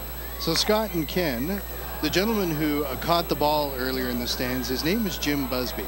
Now Jim's got a little story to tell about this because Ken was giving him major props for not interfering with the player. Well, it turns out with a game against Fargo Moorhead not that long ago, Jim had a similar situation happen, but he didn't reach up to catch the ball. Well, one of the Goldeyes came over to him and said, "Why didn't you catch the ball?" Well, Jim said, "I thought it would be fan interference." And the Goldeye player said, "No, from the fence in, that is your house." So tonight, Jim followed exactly that advice. There you go. Good for Jim Busby. He made a great play because he didn't interfere at all. Good job by Jim Busby. Pitch by Barham is in. 1-1 to Ryan Pineda. Ryan Pineda tonight, he's had a good ball game. He grounded out to shortstop back in the 2nd. Walked in the 5th and scored a run. Walked in the 6th and scored a run. And right now he's ahead in the count 2-1.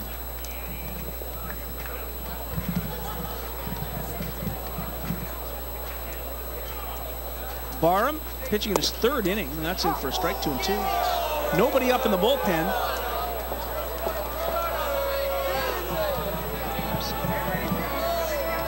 Two the count to Pineda.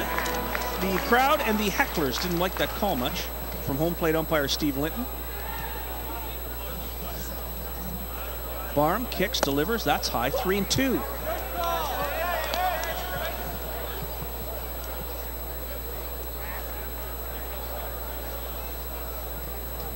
We're in the bottom of the 8th inning. Ryan Pineda leading it off for the Goldeyes. Pitch by Barham, swing and a miss, he struck him out. Barham gets Pineda on strikes to open this bottom of the 8th. And here comes Luis Allen. Luis grounded out to short in the 3rd, grounded out to short in the 5th, then singled in the 6th and drove in the 6th run of the ballgame.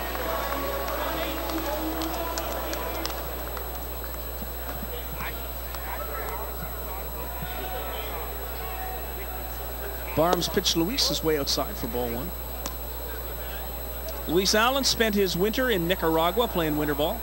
Caught 65 games over the winter. That's a lot of catching, swing and a miss, 1-1.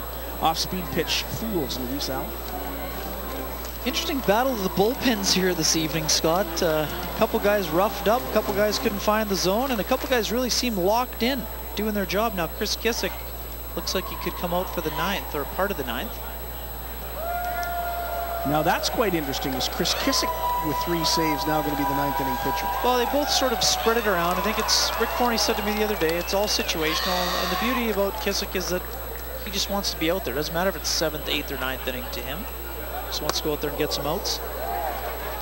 Pitch Luis is high, 2-1.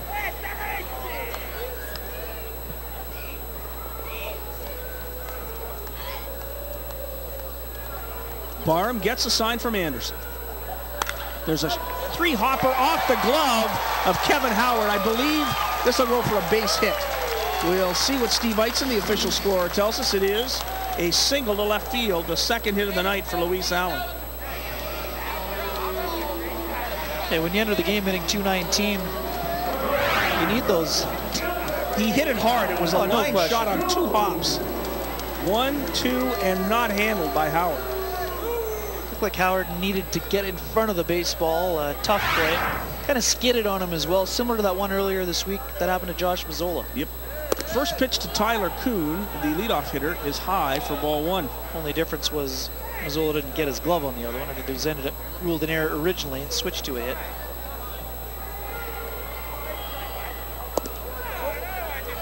Pitch to Kuhn low for ball 2. 2 balls and no strikes. Tyler Kuhn tonight has had a whale of a ball game. He grounded up to 3rd in the 1st, then he tripled in the 3rd, doubled in the 5th, singled in the 6th. He is a home run away from the cycle.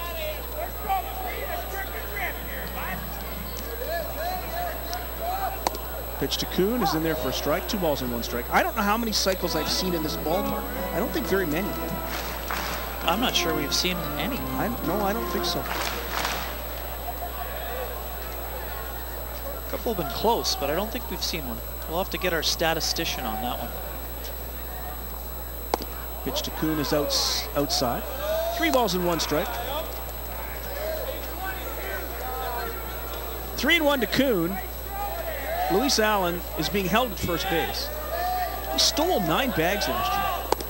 There's a pitch that's on the corner. 3-2 now to Tyler Kuhn. Kuhn extremely patient. He has been patient all night.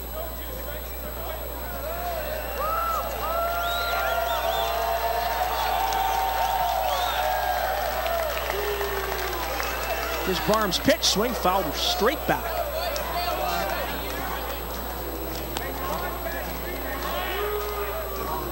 Count remains full at 3-2. Goldeyes have a runner at first, 1 away. Bottom of the 8th inning, Winnipeg leads by a run. They would like to pad that a little bit for either Kyle Bellamy or Chris Kissick or both. There goes Luis Allen. The ball is pitched inside for ball 4. Kuhn draws the walk. On to second goes Luis Allen, and here comes Jake Blackwood. Not quite a cycle, but still a very impressive... A walk, a single, a double, and a triple. Ball game.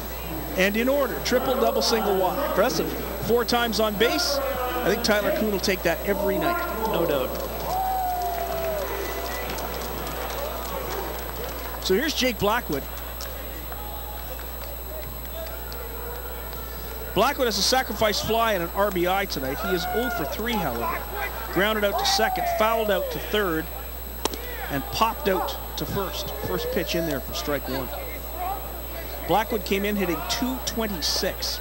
He's another one of these guys, you know he's eventually going to start to hit. That's what he does. Yep, no doubt about it.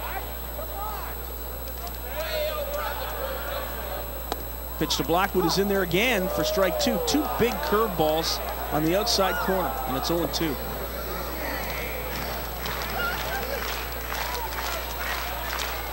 Blackwood in the San Diego Padres organization last year. 6-5, Goldeyes lead it. Runners at first and second here in the bottom of the 8th. Pitch by Barham is drilled down the third baseline. It'll be a double. Allen will score. Coming around third is Kuhn. He's going to score. On to second goes Blackwood with a 2-run double. Goldeyes take an 8-5 lead.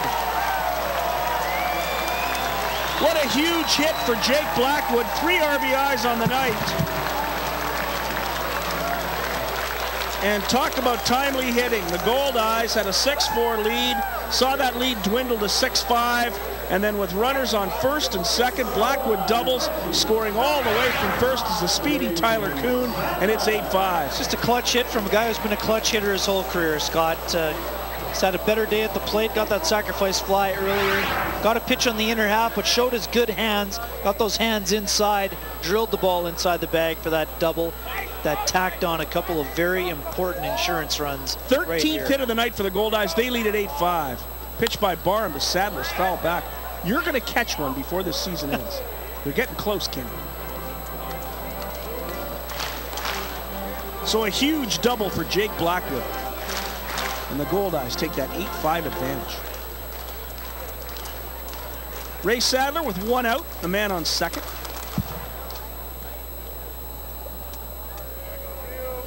Barham delivers in there for a strike. No balls and 2 strikes to Sadler. Sadler tonight 0 for 4. Struck out in the first. Fouled out to the third baseman in the third. Grounded out to the first baseman in the 5th. And popped out to the first baseman in the 6th. 0 for 4. It's Barham's pitch. Sadler hits a ground ball to the shortstop. Handled easily by Gil Martin. He fires across the diamond to Gack. And that's the second out of the inning. Mike Gilmartin's nice ball player. Oh yeah, no real good shortstop. Struggling a bit with the bat this year, but good fielder. And here comes Josh Mazzola. It's been a big night for Mazzola. Single, double, run scored.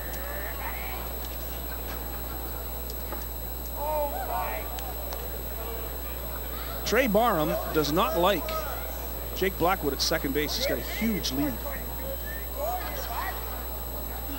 2 away, Blackwood at second.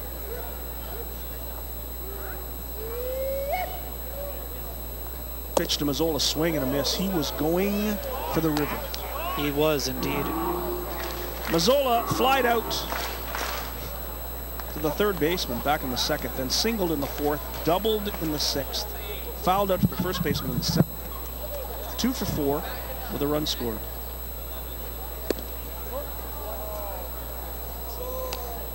One and one.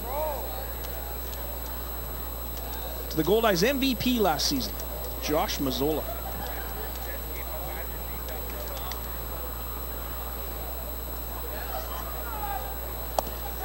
Pitch by Beeman's in there. Real good curve. Barham, rather. There was a Trey Beeman. Played in the majors. Yeah, outfielder. Yeah. But he's not Trey Barham, the left-handed pitcher. 1 ball and 2 strikes to Josh Mazzola. Barham checks the runner. Here's the pitch. Swing and a miss. Struck him out, and that's it for the Goldeyes in the 8th inning. But boy, they get 2 big runs. The double by Jake Blackwood drives home Luis Allen and Tyler Kuhn. The Goldeyes scored 2 runs on 2 hits. There were no errors and 1 man left. And we'll go to the 9th inning. The Goldeyes have opened it up a bit. 8 runs on 13 hits for Winnipeg, 5 runs on 12 hits for the Lincoln Saltdogs. Winnipeg leads at 8-5. You're watching Safeway Goldeyes Baseball, and we're live right here on Shaw TV.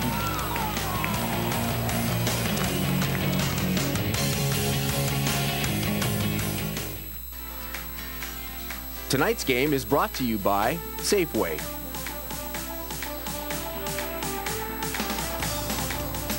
Welcome to the slide of the game, brought to you by Manitoba Public Insurance. Kenny Weeb, what's the slide of the game? Got a few interesting candidates again today, Scott. We're going to go to a play in the field instead of one on the bases. Josh Mazzola in the top of the 8th moves from right field to first base. Matt Forgach with his line shot to him deep. Thinks he's going to be able to flip it to Brendan Lafferty. Realizes that is not an option. Slides feet first, gets to that bag, and sort of ejector seats his way off the base to record the out at first before firing the ball around the horn. That defensive gem from Mazzola is our slide of the game. Slide of the game brought to you every game by Manitoba Public Insurance. Don't text and drive. There's Dancing Gabe. He's fired up now. The Goldeyes have a 3-run lead. They lead at 8-5 as we go to the top of the 9th inning. And the Goldeyes have a brand new pitcher, and he's today's closer. Indeed. Chris Kissick, Scott, coming on for the 8th time this season. No record, no earned run average. He does have 3 saves on the year. 8 2/3 innings for the Fruitvale, British Columbia native. 4 hits allowed, 5 walks, 9 strikeouts. Opponents hitting a paltry 143 against the right-hander, back for his 2nd season with the Fish. He has 3 saves on the season, and he got the save the other night in that 2-1 Goldeyes win on a tremendous defensive play to save him. A double to the wall. Ray Sadler picked it up quickly, threw a strike to Tyler Kuhn, the cutoff man at shortstop, and Tyler Kuhn was in short left field. He threw a BB to Luis Allen, a belt-high strike, and Allen easily put the tag on the runner to win the ball game 2-1. Outstanding play. Had to brace himself for a collision as well. So Kissick with an 87-mile-an-hour fastball inside, kind of announcing his arrival with authority. Indeed. He is facing Ian Gack, one of the toughest hitters in this lineup for Lincoln. It's Gack, Howard, and Joint. And there's one chopped at the plate for a strike. An 86-mile-an-hour fastball.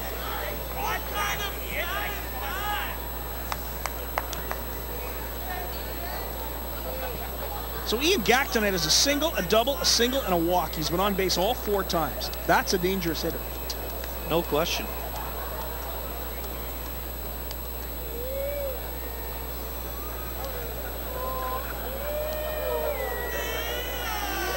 Kissick gets the sign. Here's the pitch. Just misses. 2 balls and a strike to Gack. Did Kissick play hockey for the Trail Smoke Eaters? No, he played Junior B and was going to go to the Trail Smoke Eaters until deciding to focus on baseball. That's what he told me earlier this week.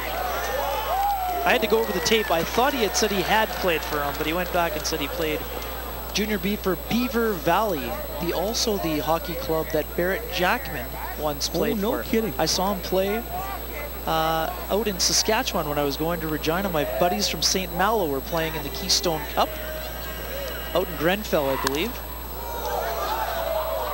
And Jackman was playing for Beaver Valley, and that's who Chris Kissick played for. Well, Barrett Jackman became a pretty good professional hockey player. Indeed, and it looks like Chris Kissick, even though I heard he was a pretty good mobile defenseman, I think he made the right decision for himself as well, focusing on baseball. 2-2 the count to Ian Gack. Chris Kissick. A couple memorable moments for Canada's national team as well. He did, as a baseball player. There's one fouled away again. We talked in the offseason about his attitude coming in from the bullpen. He said there's not a hitter that he doesn't think he can get out. Got to believe in yourself if you're going to be in that situation. And a lot of days you got to have a short memory, good or bad. 8-5 Goldeyes lead it. The leadoff hitter here in the 9th inning. Ian Gack, 2-2 count. Here's the pitch by Kissick, and it's grounded right back up the middle to Blackwood. He handles it, fires to first, and there's one away. So getting Gack for the first time tonight is a big out for Chris Kissick. Yeah, it's one of the most dangerous hitters in the American Association. Fooled him with that slider. Blackwood stays in front of it, fires the ball over to first base to Mazzola for the first out of the inning. So with an 8-5 lead, the Goldeyes will now face the very, very tough Kevin Howard. The first pitch from Kissick, swing and a miss, strike one. Howard tonight also had a very good game. 2 singles, 2 runs batted in, scored a run, stole a base. 2 for 4. A nice night. Kissick's pitch outside, 1-1.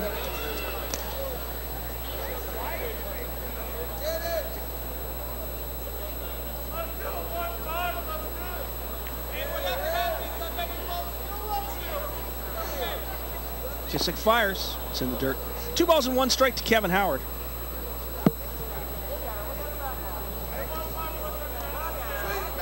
Kevin Howard went to the U. Indeed, the mighty Hurricanes. He's impressed me here today. He's had a nice ball game. Very nice player. Defensively and at the plate, and on the bases. 2-1 the counts inside, 3-1. So Kissick falls behind Kevin Howard. 3 for 4 with a couple of RBIs. A nice night for Kevin Howard.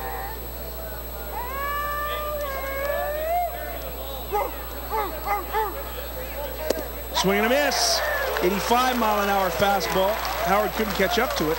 Now it's 3-2. Folks in the seats have been really into this contest. They're really into this one. It's a young crowd tonight. From the start of the game, it was a really young crowd. Lots of kids tonight. Lots of young people in the building. And there's a line shot base hit. Getting over quickly is Jordan Gaida. He cuts it off. Gets it back into the infield quickly. A solid single to right field for Kevin Howard. That puts a runner at first with 1 away and brings up Brian Joint. 4-hit game for Howard. What an effort. Oh, what a great night.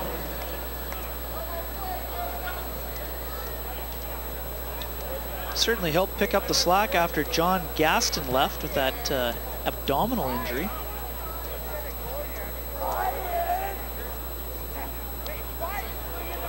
So here comes Joint, who has also had a pretty good night. First pitch by Kissick is low for ball 1. Joint struck out in the first, grounded up to short in the 3rd, then singled in the 5th, walked in the 7th. He has a run batted in. 1 for 3 with an RBI. Pitch right down the middle, 84 miles an hour, 1-1. Joint's a dangerous hitter. He's got some power as well. Chris Kissick needs a ground ball right here. Pitch, and it's lined right at Blackwood, and he mishandled it. He'll go to second to get the force play. At first base, Kevin Howard thought Blackwood would catch that. It hit in front of him, bounced up in the air, and Kevin Howard was stuck in no man's land. This is a tough play. You got to freeze on the line drive if you're the base runner. Blackwood kind of misplayed it, but really smartly gets it over to second. Howard, as a base runner, has to freeze on that. You can't get doubled up or the game is over. The game's over. You're right. Blackwood does a nice job of staying in front of it. Kind of looked like there was so much topspin that it kind of caused an in-between hop. It looked off the bat that it was going to be caught. And there's a fly ball off the bat of Gil Martin to Ray Sadler, and that'll be the ball game. That's it. The Goldeyes win it. The Winnipeg Goldeyes have won the first game of this 4-game series against the Lincoln Saltdogs, coming from a 4-1 deficit to win it 8-5 for the Winnipeg Goldeyes. 8 runs on 14 hits and no errors for the Saltdogs. 5 runs on 12 hits and no errors. The winning pitcher, I believe, is Gabe Aguilar, who I think was the pitcher of record when the Goldeyes took the lead that they never relinquished. And the losing pitcher, I believe, is Jake Myers, the reliever, and Chris Kissick will get his 4th save of the year. So the Goldeyes beat Lincoln 8-5. We'll be back with the Safeway postgame show right after this.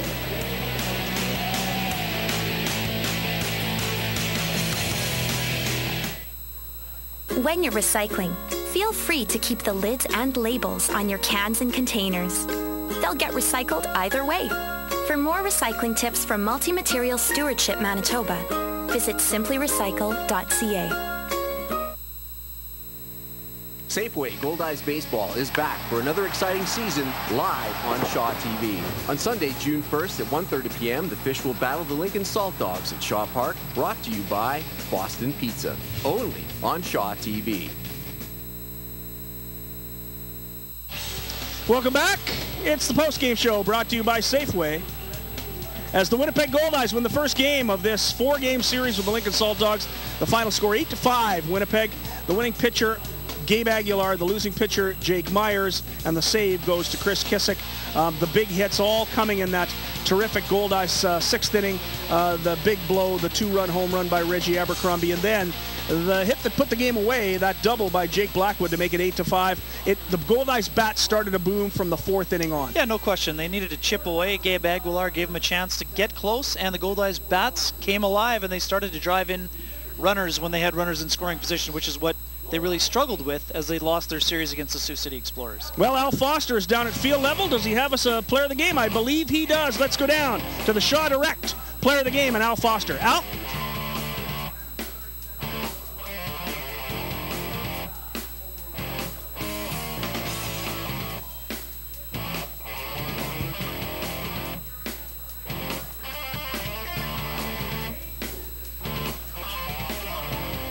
Well, we'll let Al Foster get it technically right.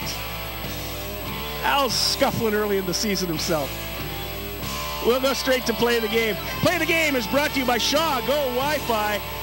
Shaw Go Wi-Fi, over 800 locations in Winnipeg, including right here at Shaw Park. Kenny Wiebe, tell us about your Play of the Game tonight. Well, Josh Mazzola leads off with the double, and Reggie Abercrombie steps in and has a chance to drill a fastball up in the zone for his 4th home run of the year. Don't you love the bat flip of the year as well.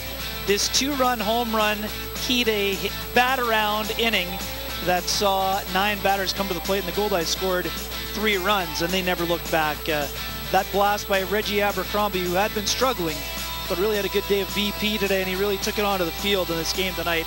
He really came through, and he's our player. That's our play of the game.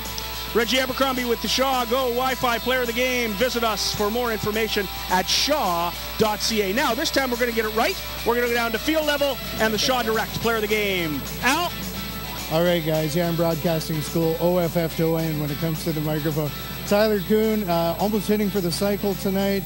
The bats had to come alive, and boy, you guys sure came through tonight. Yeah, you know, guys really swung the bat well tonight. They we had some big at bats, runners in scoring position, and we really needed that. We hadn't had that in the past couple games, so you know, it's exciting to see the bats come alive, especially getting in the hole early. You know, the guys really battled at the plate and grinded out some good at bats. We had some big time walks, got runners on base, and from there we were able to put some runs on the board.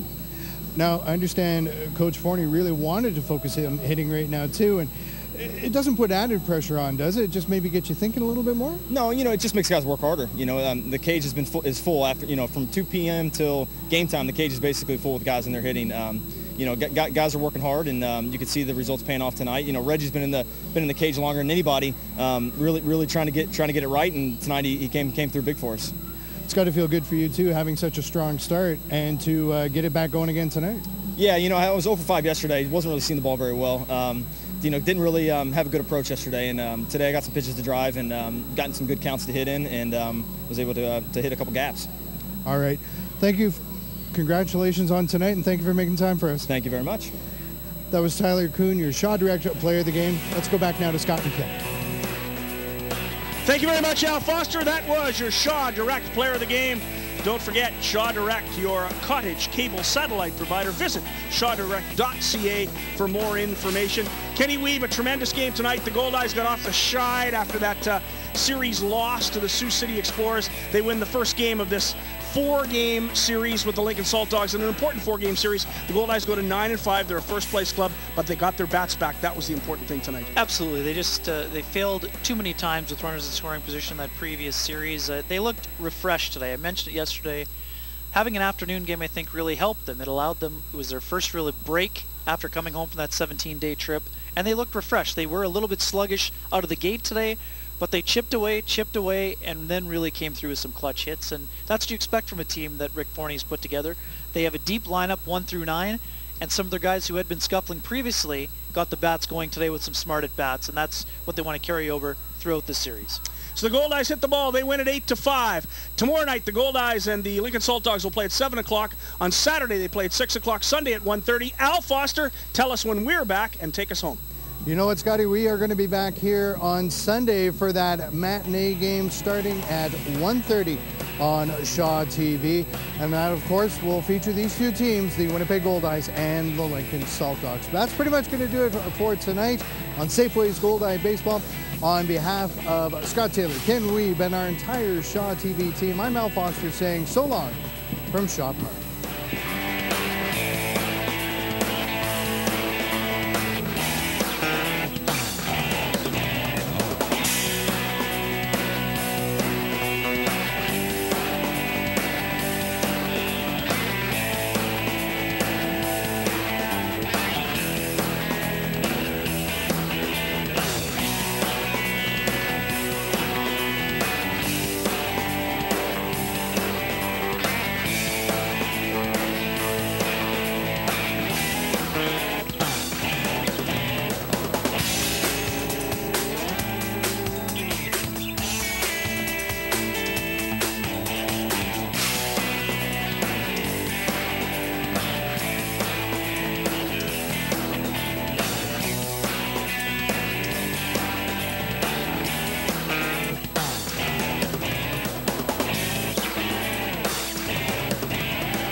Everybody, well, welcome to another edition of 30 with the Team, and on today's show we welcome Daniel Wang from St. John's Ravenscourt. Thank you. It's nice to be here. My name is Daniel and I'm 17 and I just came back from Lithuania for the World Public Speaking Debate Championships. It was 120 people, 100 something around there, and each country gets to send around a dozen people, so there were people from Botswana and people from South Africa. Public speaking has been a sort of lifelong hobby, it's passion maybe. And yeah, I'm just really interested in that kind of public speaking, debating, logic. It's that sense that you're convincing someone that's really interesting. All right, so now that we've had a quick introduction, we're going to get right into our first topic, which is that we had a little reminder over the weekend that you cannot walk more than 2 abreast. Does everybody get the message? And Jess, you saw it kind of explode on Twitter. Yeah, it was kind of a reminder that there's 2 sides to every story. It was on Facebook, and I had seen a couple people post about it, so I clicked on the link, and it was an article. Originally, a guy was outraged because he was ticketed for walking side by side with someone, and of course people were super upset about this. It was like, how dare you? Who knew that was illegal? And but turns out the Free Press did another article, a report from the Free Press that doesn't really sound like something a police officer would do, so he looked into it. And his sources told him that originally the police officer had seen the gentleman with an open can of liquor. Which is a much pricier. Yes, and they made eye contact, and he knew, I can't speak for him, but he had to give him some sort of ticket. So actually, giving him the ticket for walking side by side was a much lesser offense. Right. Hundreds of dollars less. I think a ticket for consuming an open can of liquor is close to $700. 60 now. And 113 for walking to the Yeah, and you don't have to appear in court or anything, so it was actually the police officer doing this gentleman a really big favor. Is it more than 2 abreast? Like you can walk abreast of someone else, but you can't walk. Okay. It's 3. So it was 3 wide. That's too much. And no Red Rover. Not. And clearly, me and my girlfriends committed that crime all the time in Vegas because we would just like all walk 5 like this and take up the whole sidewalk. I mean, I think it's great that happened. I think it's obviously a weird thing to get charged with. But instead of, it's good the officer was nice enough to give, here's $113. You know what you did. But we'll just do this.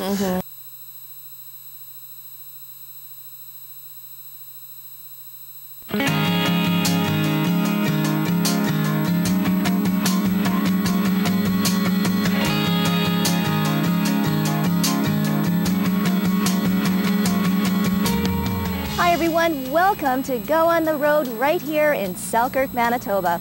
We are going to meet some very interesting people and visit some landmarks right here in this little bedroom community just north of Winnipeg. But first, I'm going to get the inside scoop and some help with Selkirk's #1 citizen.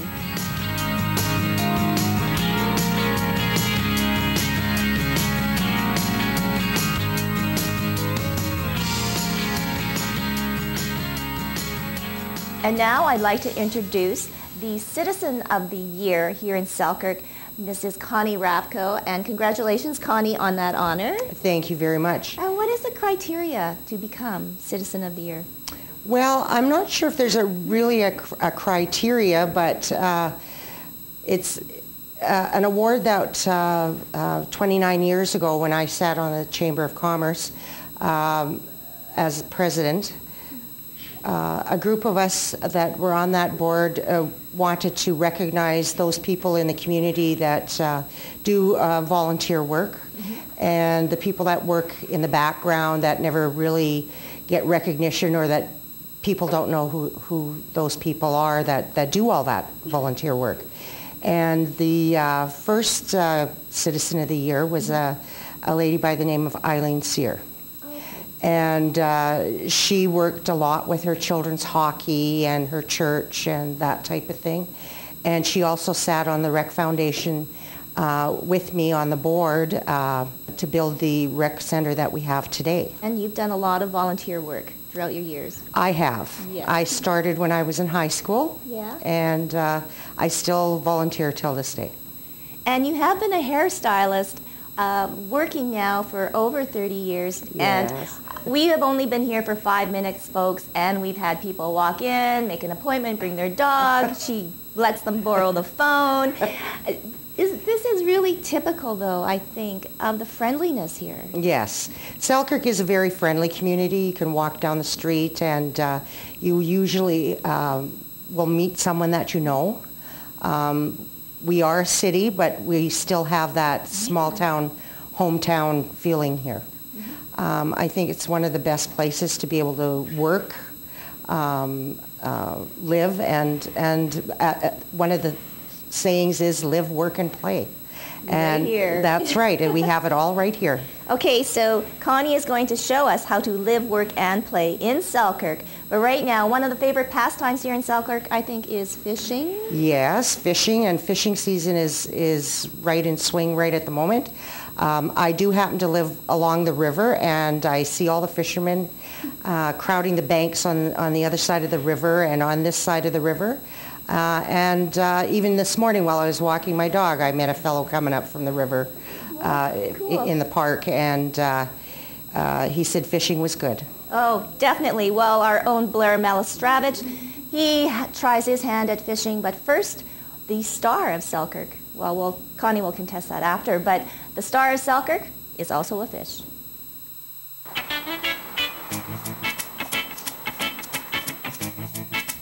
Hi, I'm Amanda Leffley, editor of the Selkirk Journal, and I'm here to tell you all about Chuck the Channel Catfish. A 25-foot-long fiberglass statue. He's the character Selkirk is most famous for. In the mid-'80s, there was a contest held to name the fish with a prize between $50 to $100. There were thousands of submissions from local kids, and the Economic Committee liked the alliteration of Chuck the Channel Catfish. The reason the city of Selkirk is the catfish capital dates back to 1985, when Emerson had claim to the same title. Jokingly, the mayor of Emerson said he was going to sue the city of Selkirk for claiming to be the catfish capital.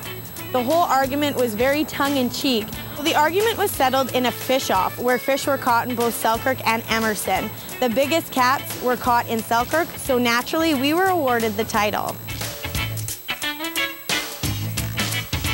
All right, now that we know a little bit about Chuck the Channel Catfish, we're going to head out on the water with Amanda and Bob, and we're going to try to catch a fish. Our expert Bob Check has been fishing these waters since he was 8 years old and been a professional guide for more than 20 years. He took us out to one of his favorite spots, and we quickly found out why. Oh yeah, you got one right now, girl. You got one. Now start whining. Like this? There you go. Yeah. There I'm you not go. sure she was ready for the action. Okay, now go down again. Okay. And wind on the way. When you bring it up, wind it. Okay. This is hard. Yeah. There he is. He's coming. He's coming. Girl. Got a big one, but he's still a cat. You do the same thing. But Amanda did well and brought in the first catch. We got him. We got him. There you go. The challenge had begun, and I was losing. Well, now it's my turn to catch one. We literally put the line in, and within 3 minutes, maybe Amanda had one. So now it's my turn to catch one. And if I don't catch one, we're throwing Amanda off the boat. Just kidding. Just kidding. Good thing I can swim. My struggle between the species was only minutes away. Whoa! Wow, he's strong. He's probably like the smallest fish in the world. This guy put up a fight, but I was victorious.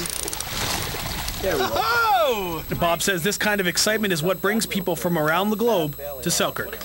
I've had people come from Korea, South Africa, Ukraine, and all over, and Germany, and all over the United States to come up here fishing because they hear about what we have in the Red River. And one thing they all want is to get the big one. My biggest channel cat is 38 pounds, 42 inches. My biggest greenback walleye is 16 pounds plus change. At one point, I thought I had the big one on the line, but lost it. Oh, I think he's gone now. Did he come off? Yeah. Hang on, you wind up. Yeah, we lost him. Oh! Still learning a valuable lesson. You know what? Fish have to win sometime. Before we packed it in, I did get one more bite. That's the bigger one of them all now. You did a good job. Yes. Put your golf clubs away now. Go fishing. All right, okay. That sounds like a plan. All right, we're back on the shore now. Amanda, how'd it go? It was absolutely great. We didn't catch any master anglers, but it was a great kickoff to the season. Cool. So how long were we out there? About an hour and a half, I would think. Yeah, somewhere in there. When we caught how many? We caught 6, and we had 2 or 3 come off. So, and I think you got the biggest one. Obviously, I got the biggest one. Yes. So Selkirk, what would you say when you're talking about fishing? One word. Fantastic. Perfect. Thanks a lot. Fantastic. For Go Winnipeg, I'm Blair Balstravich.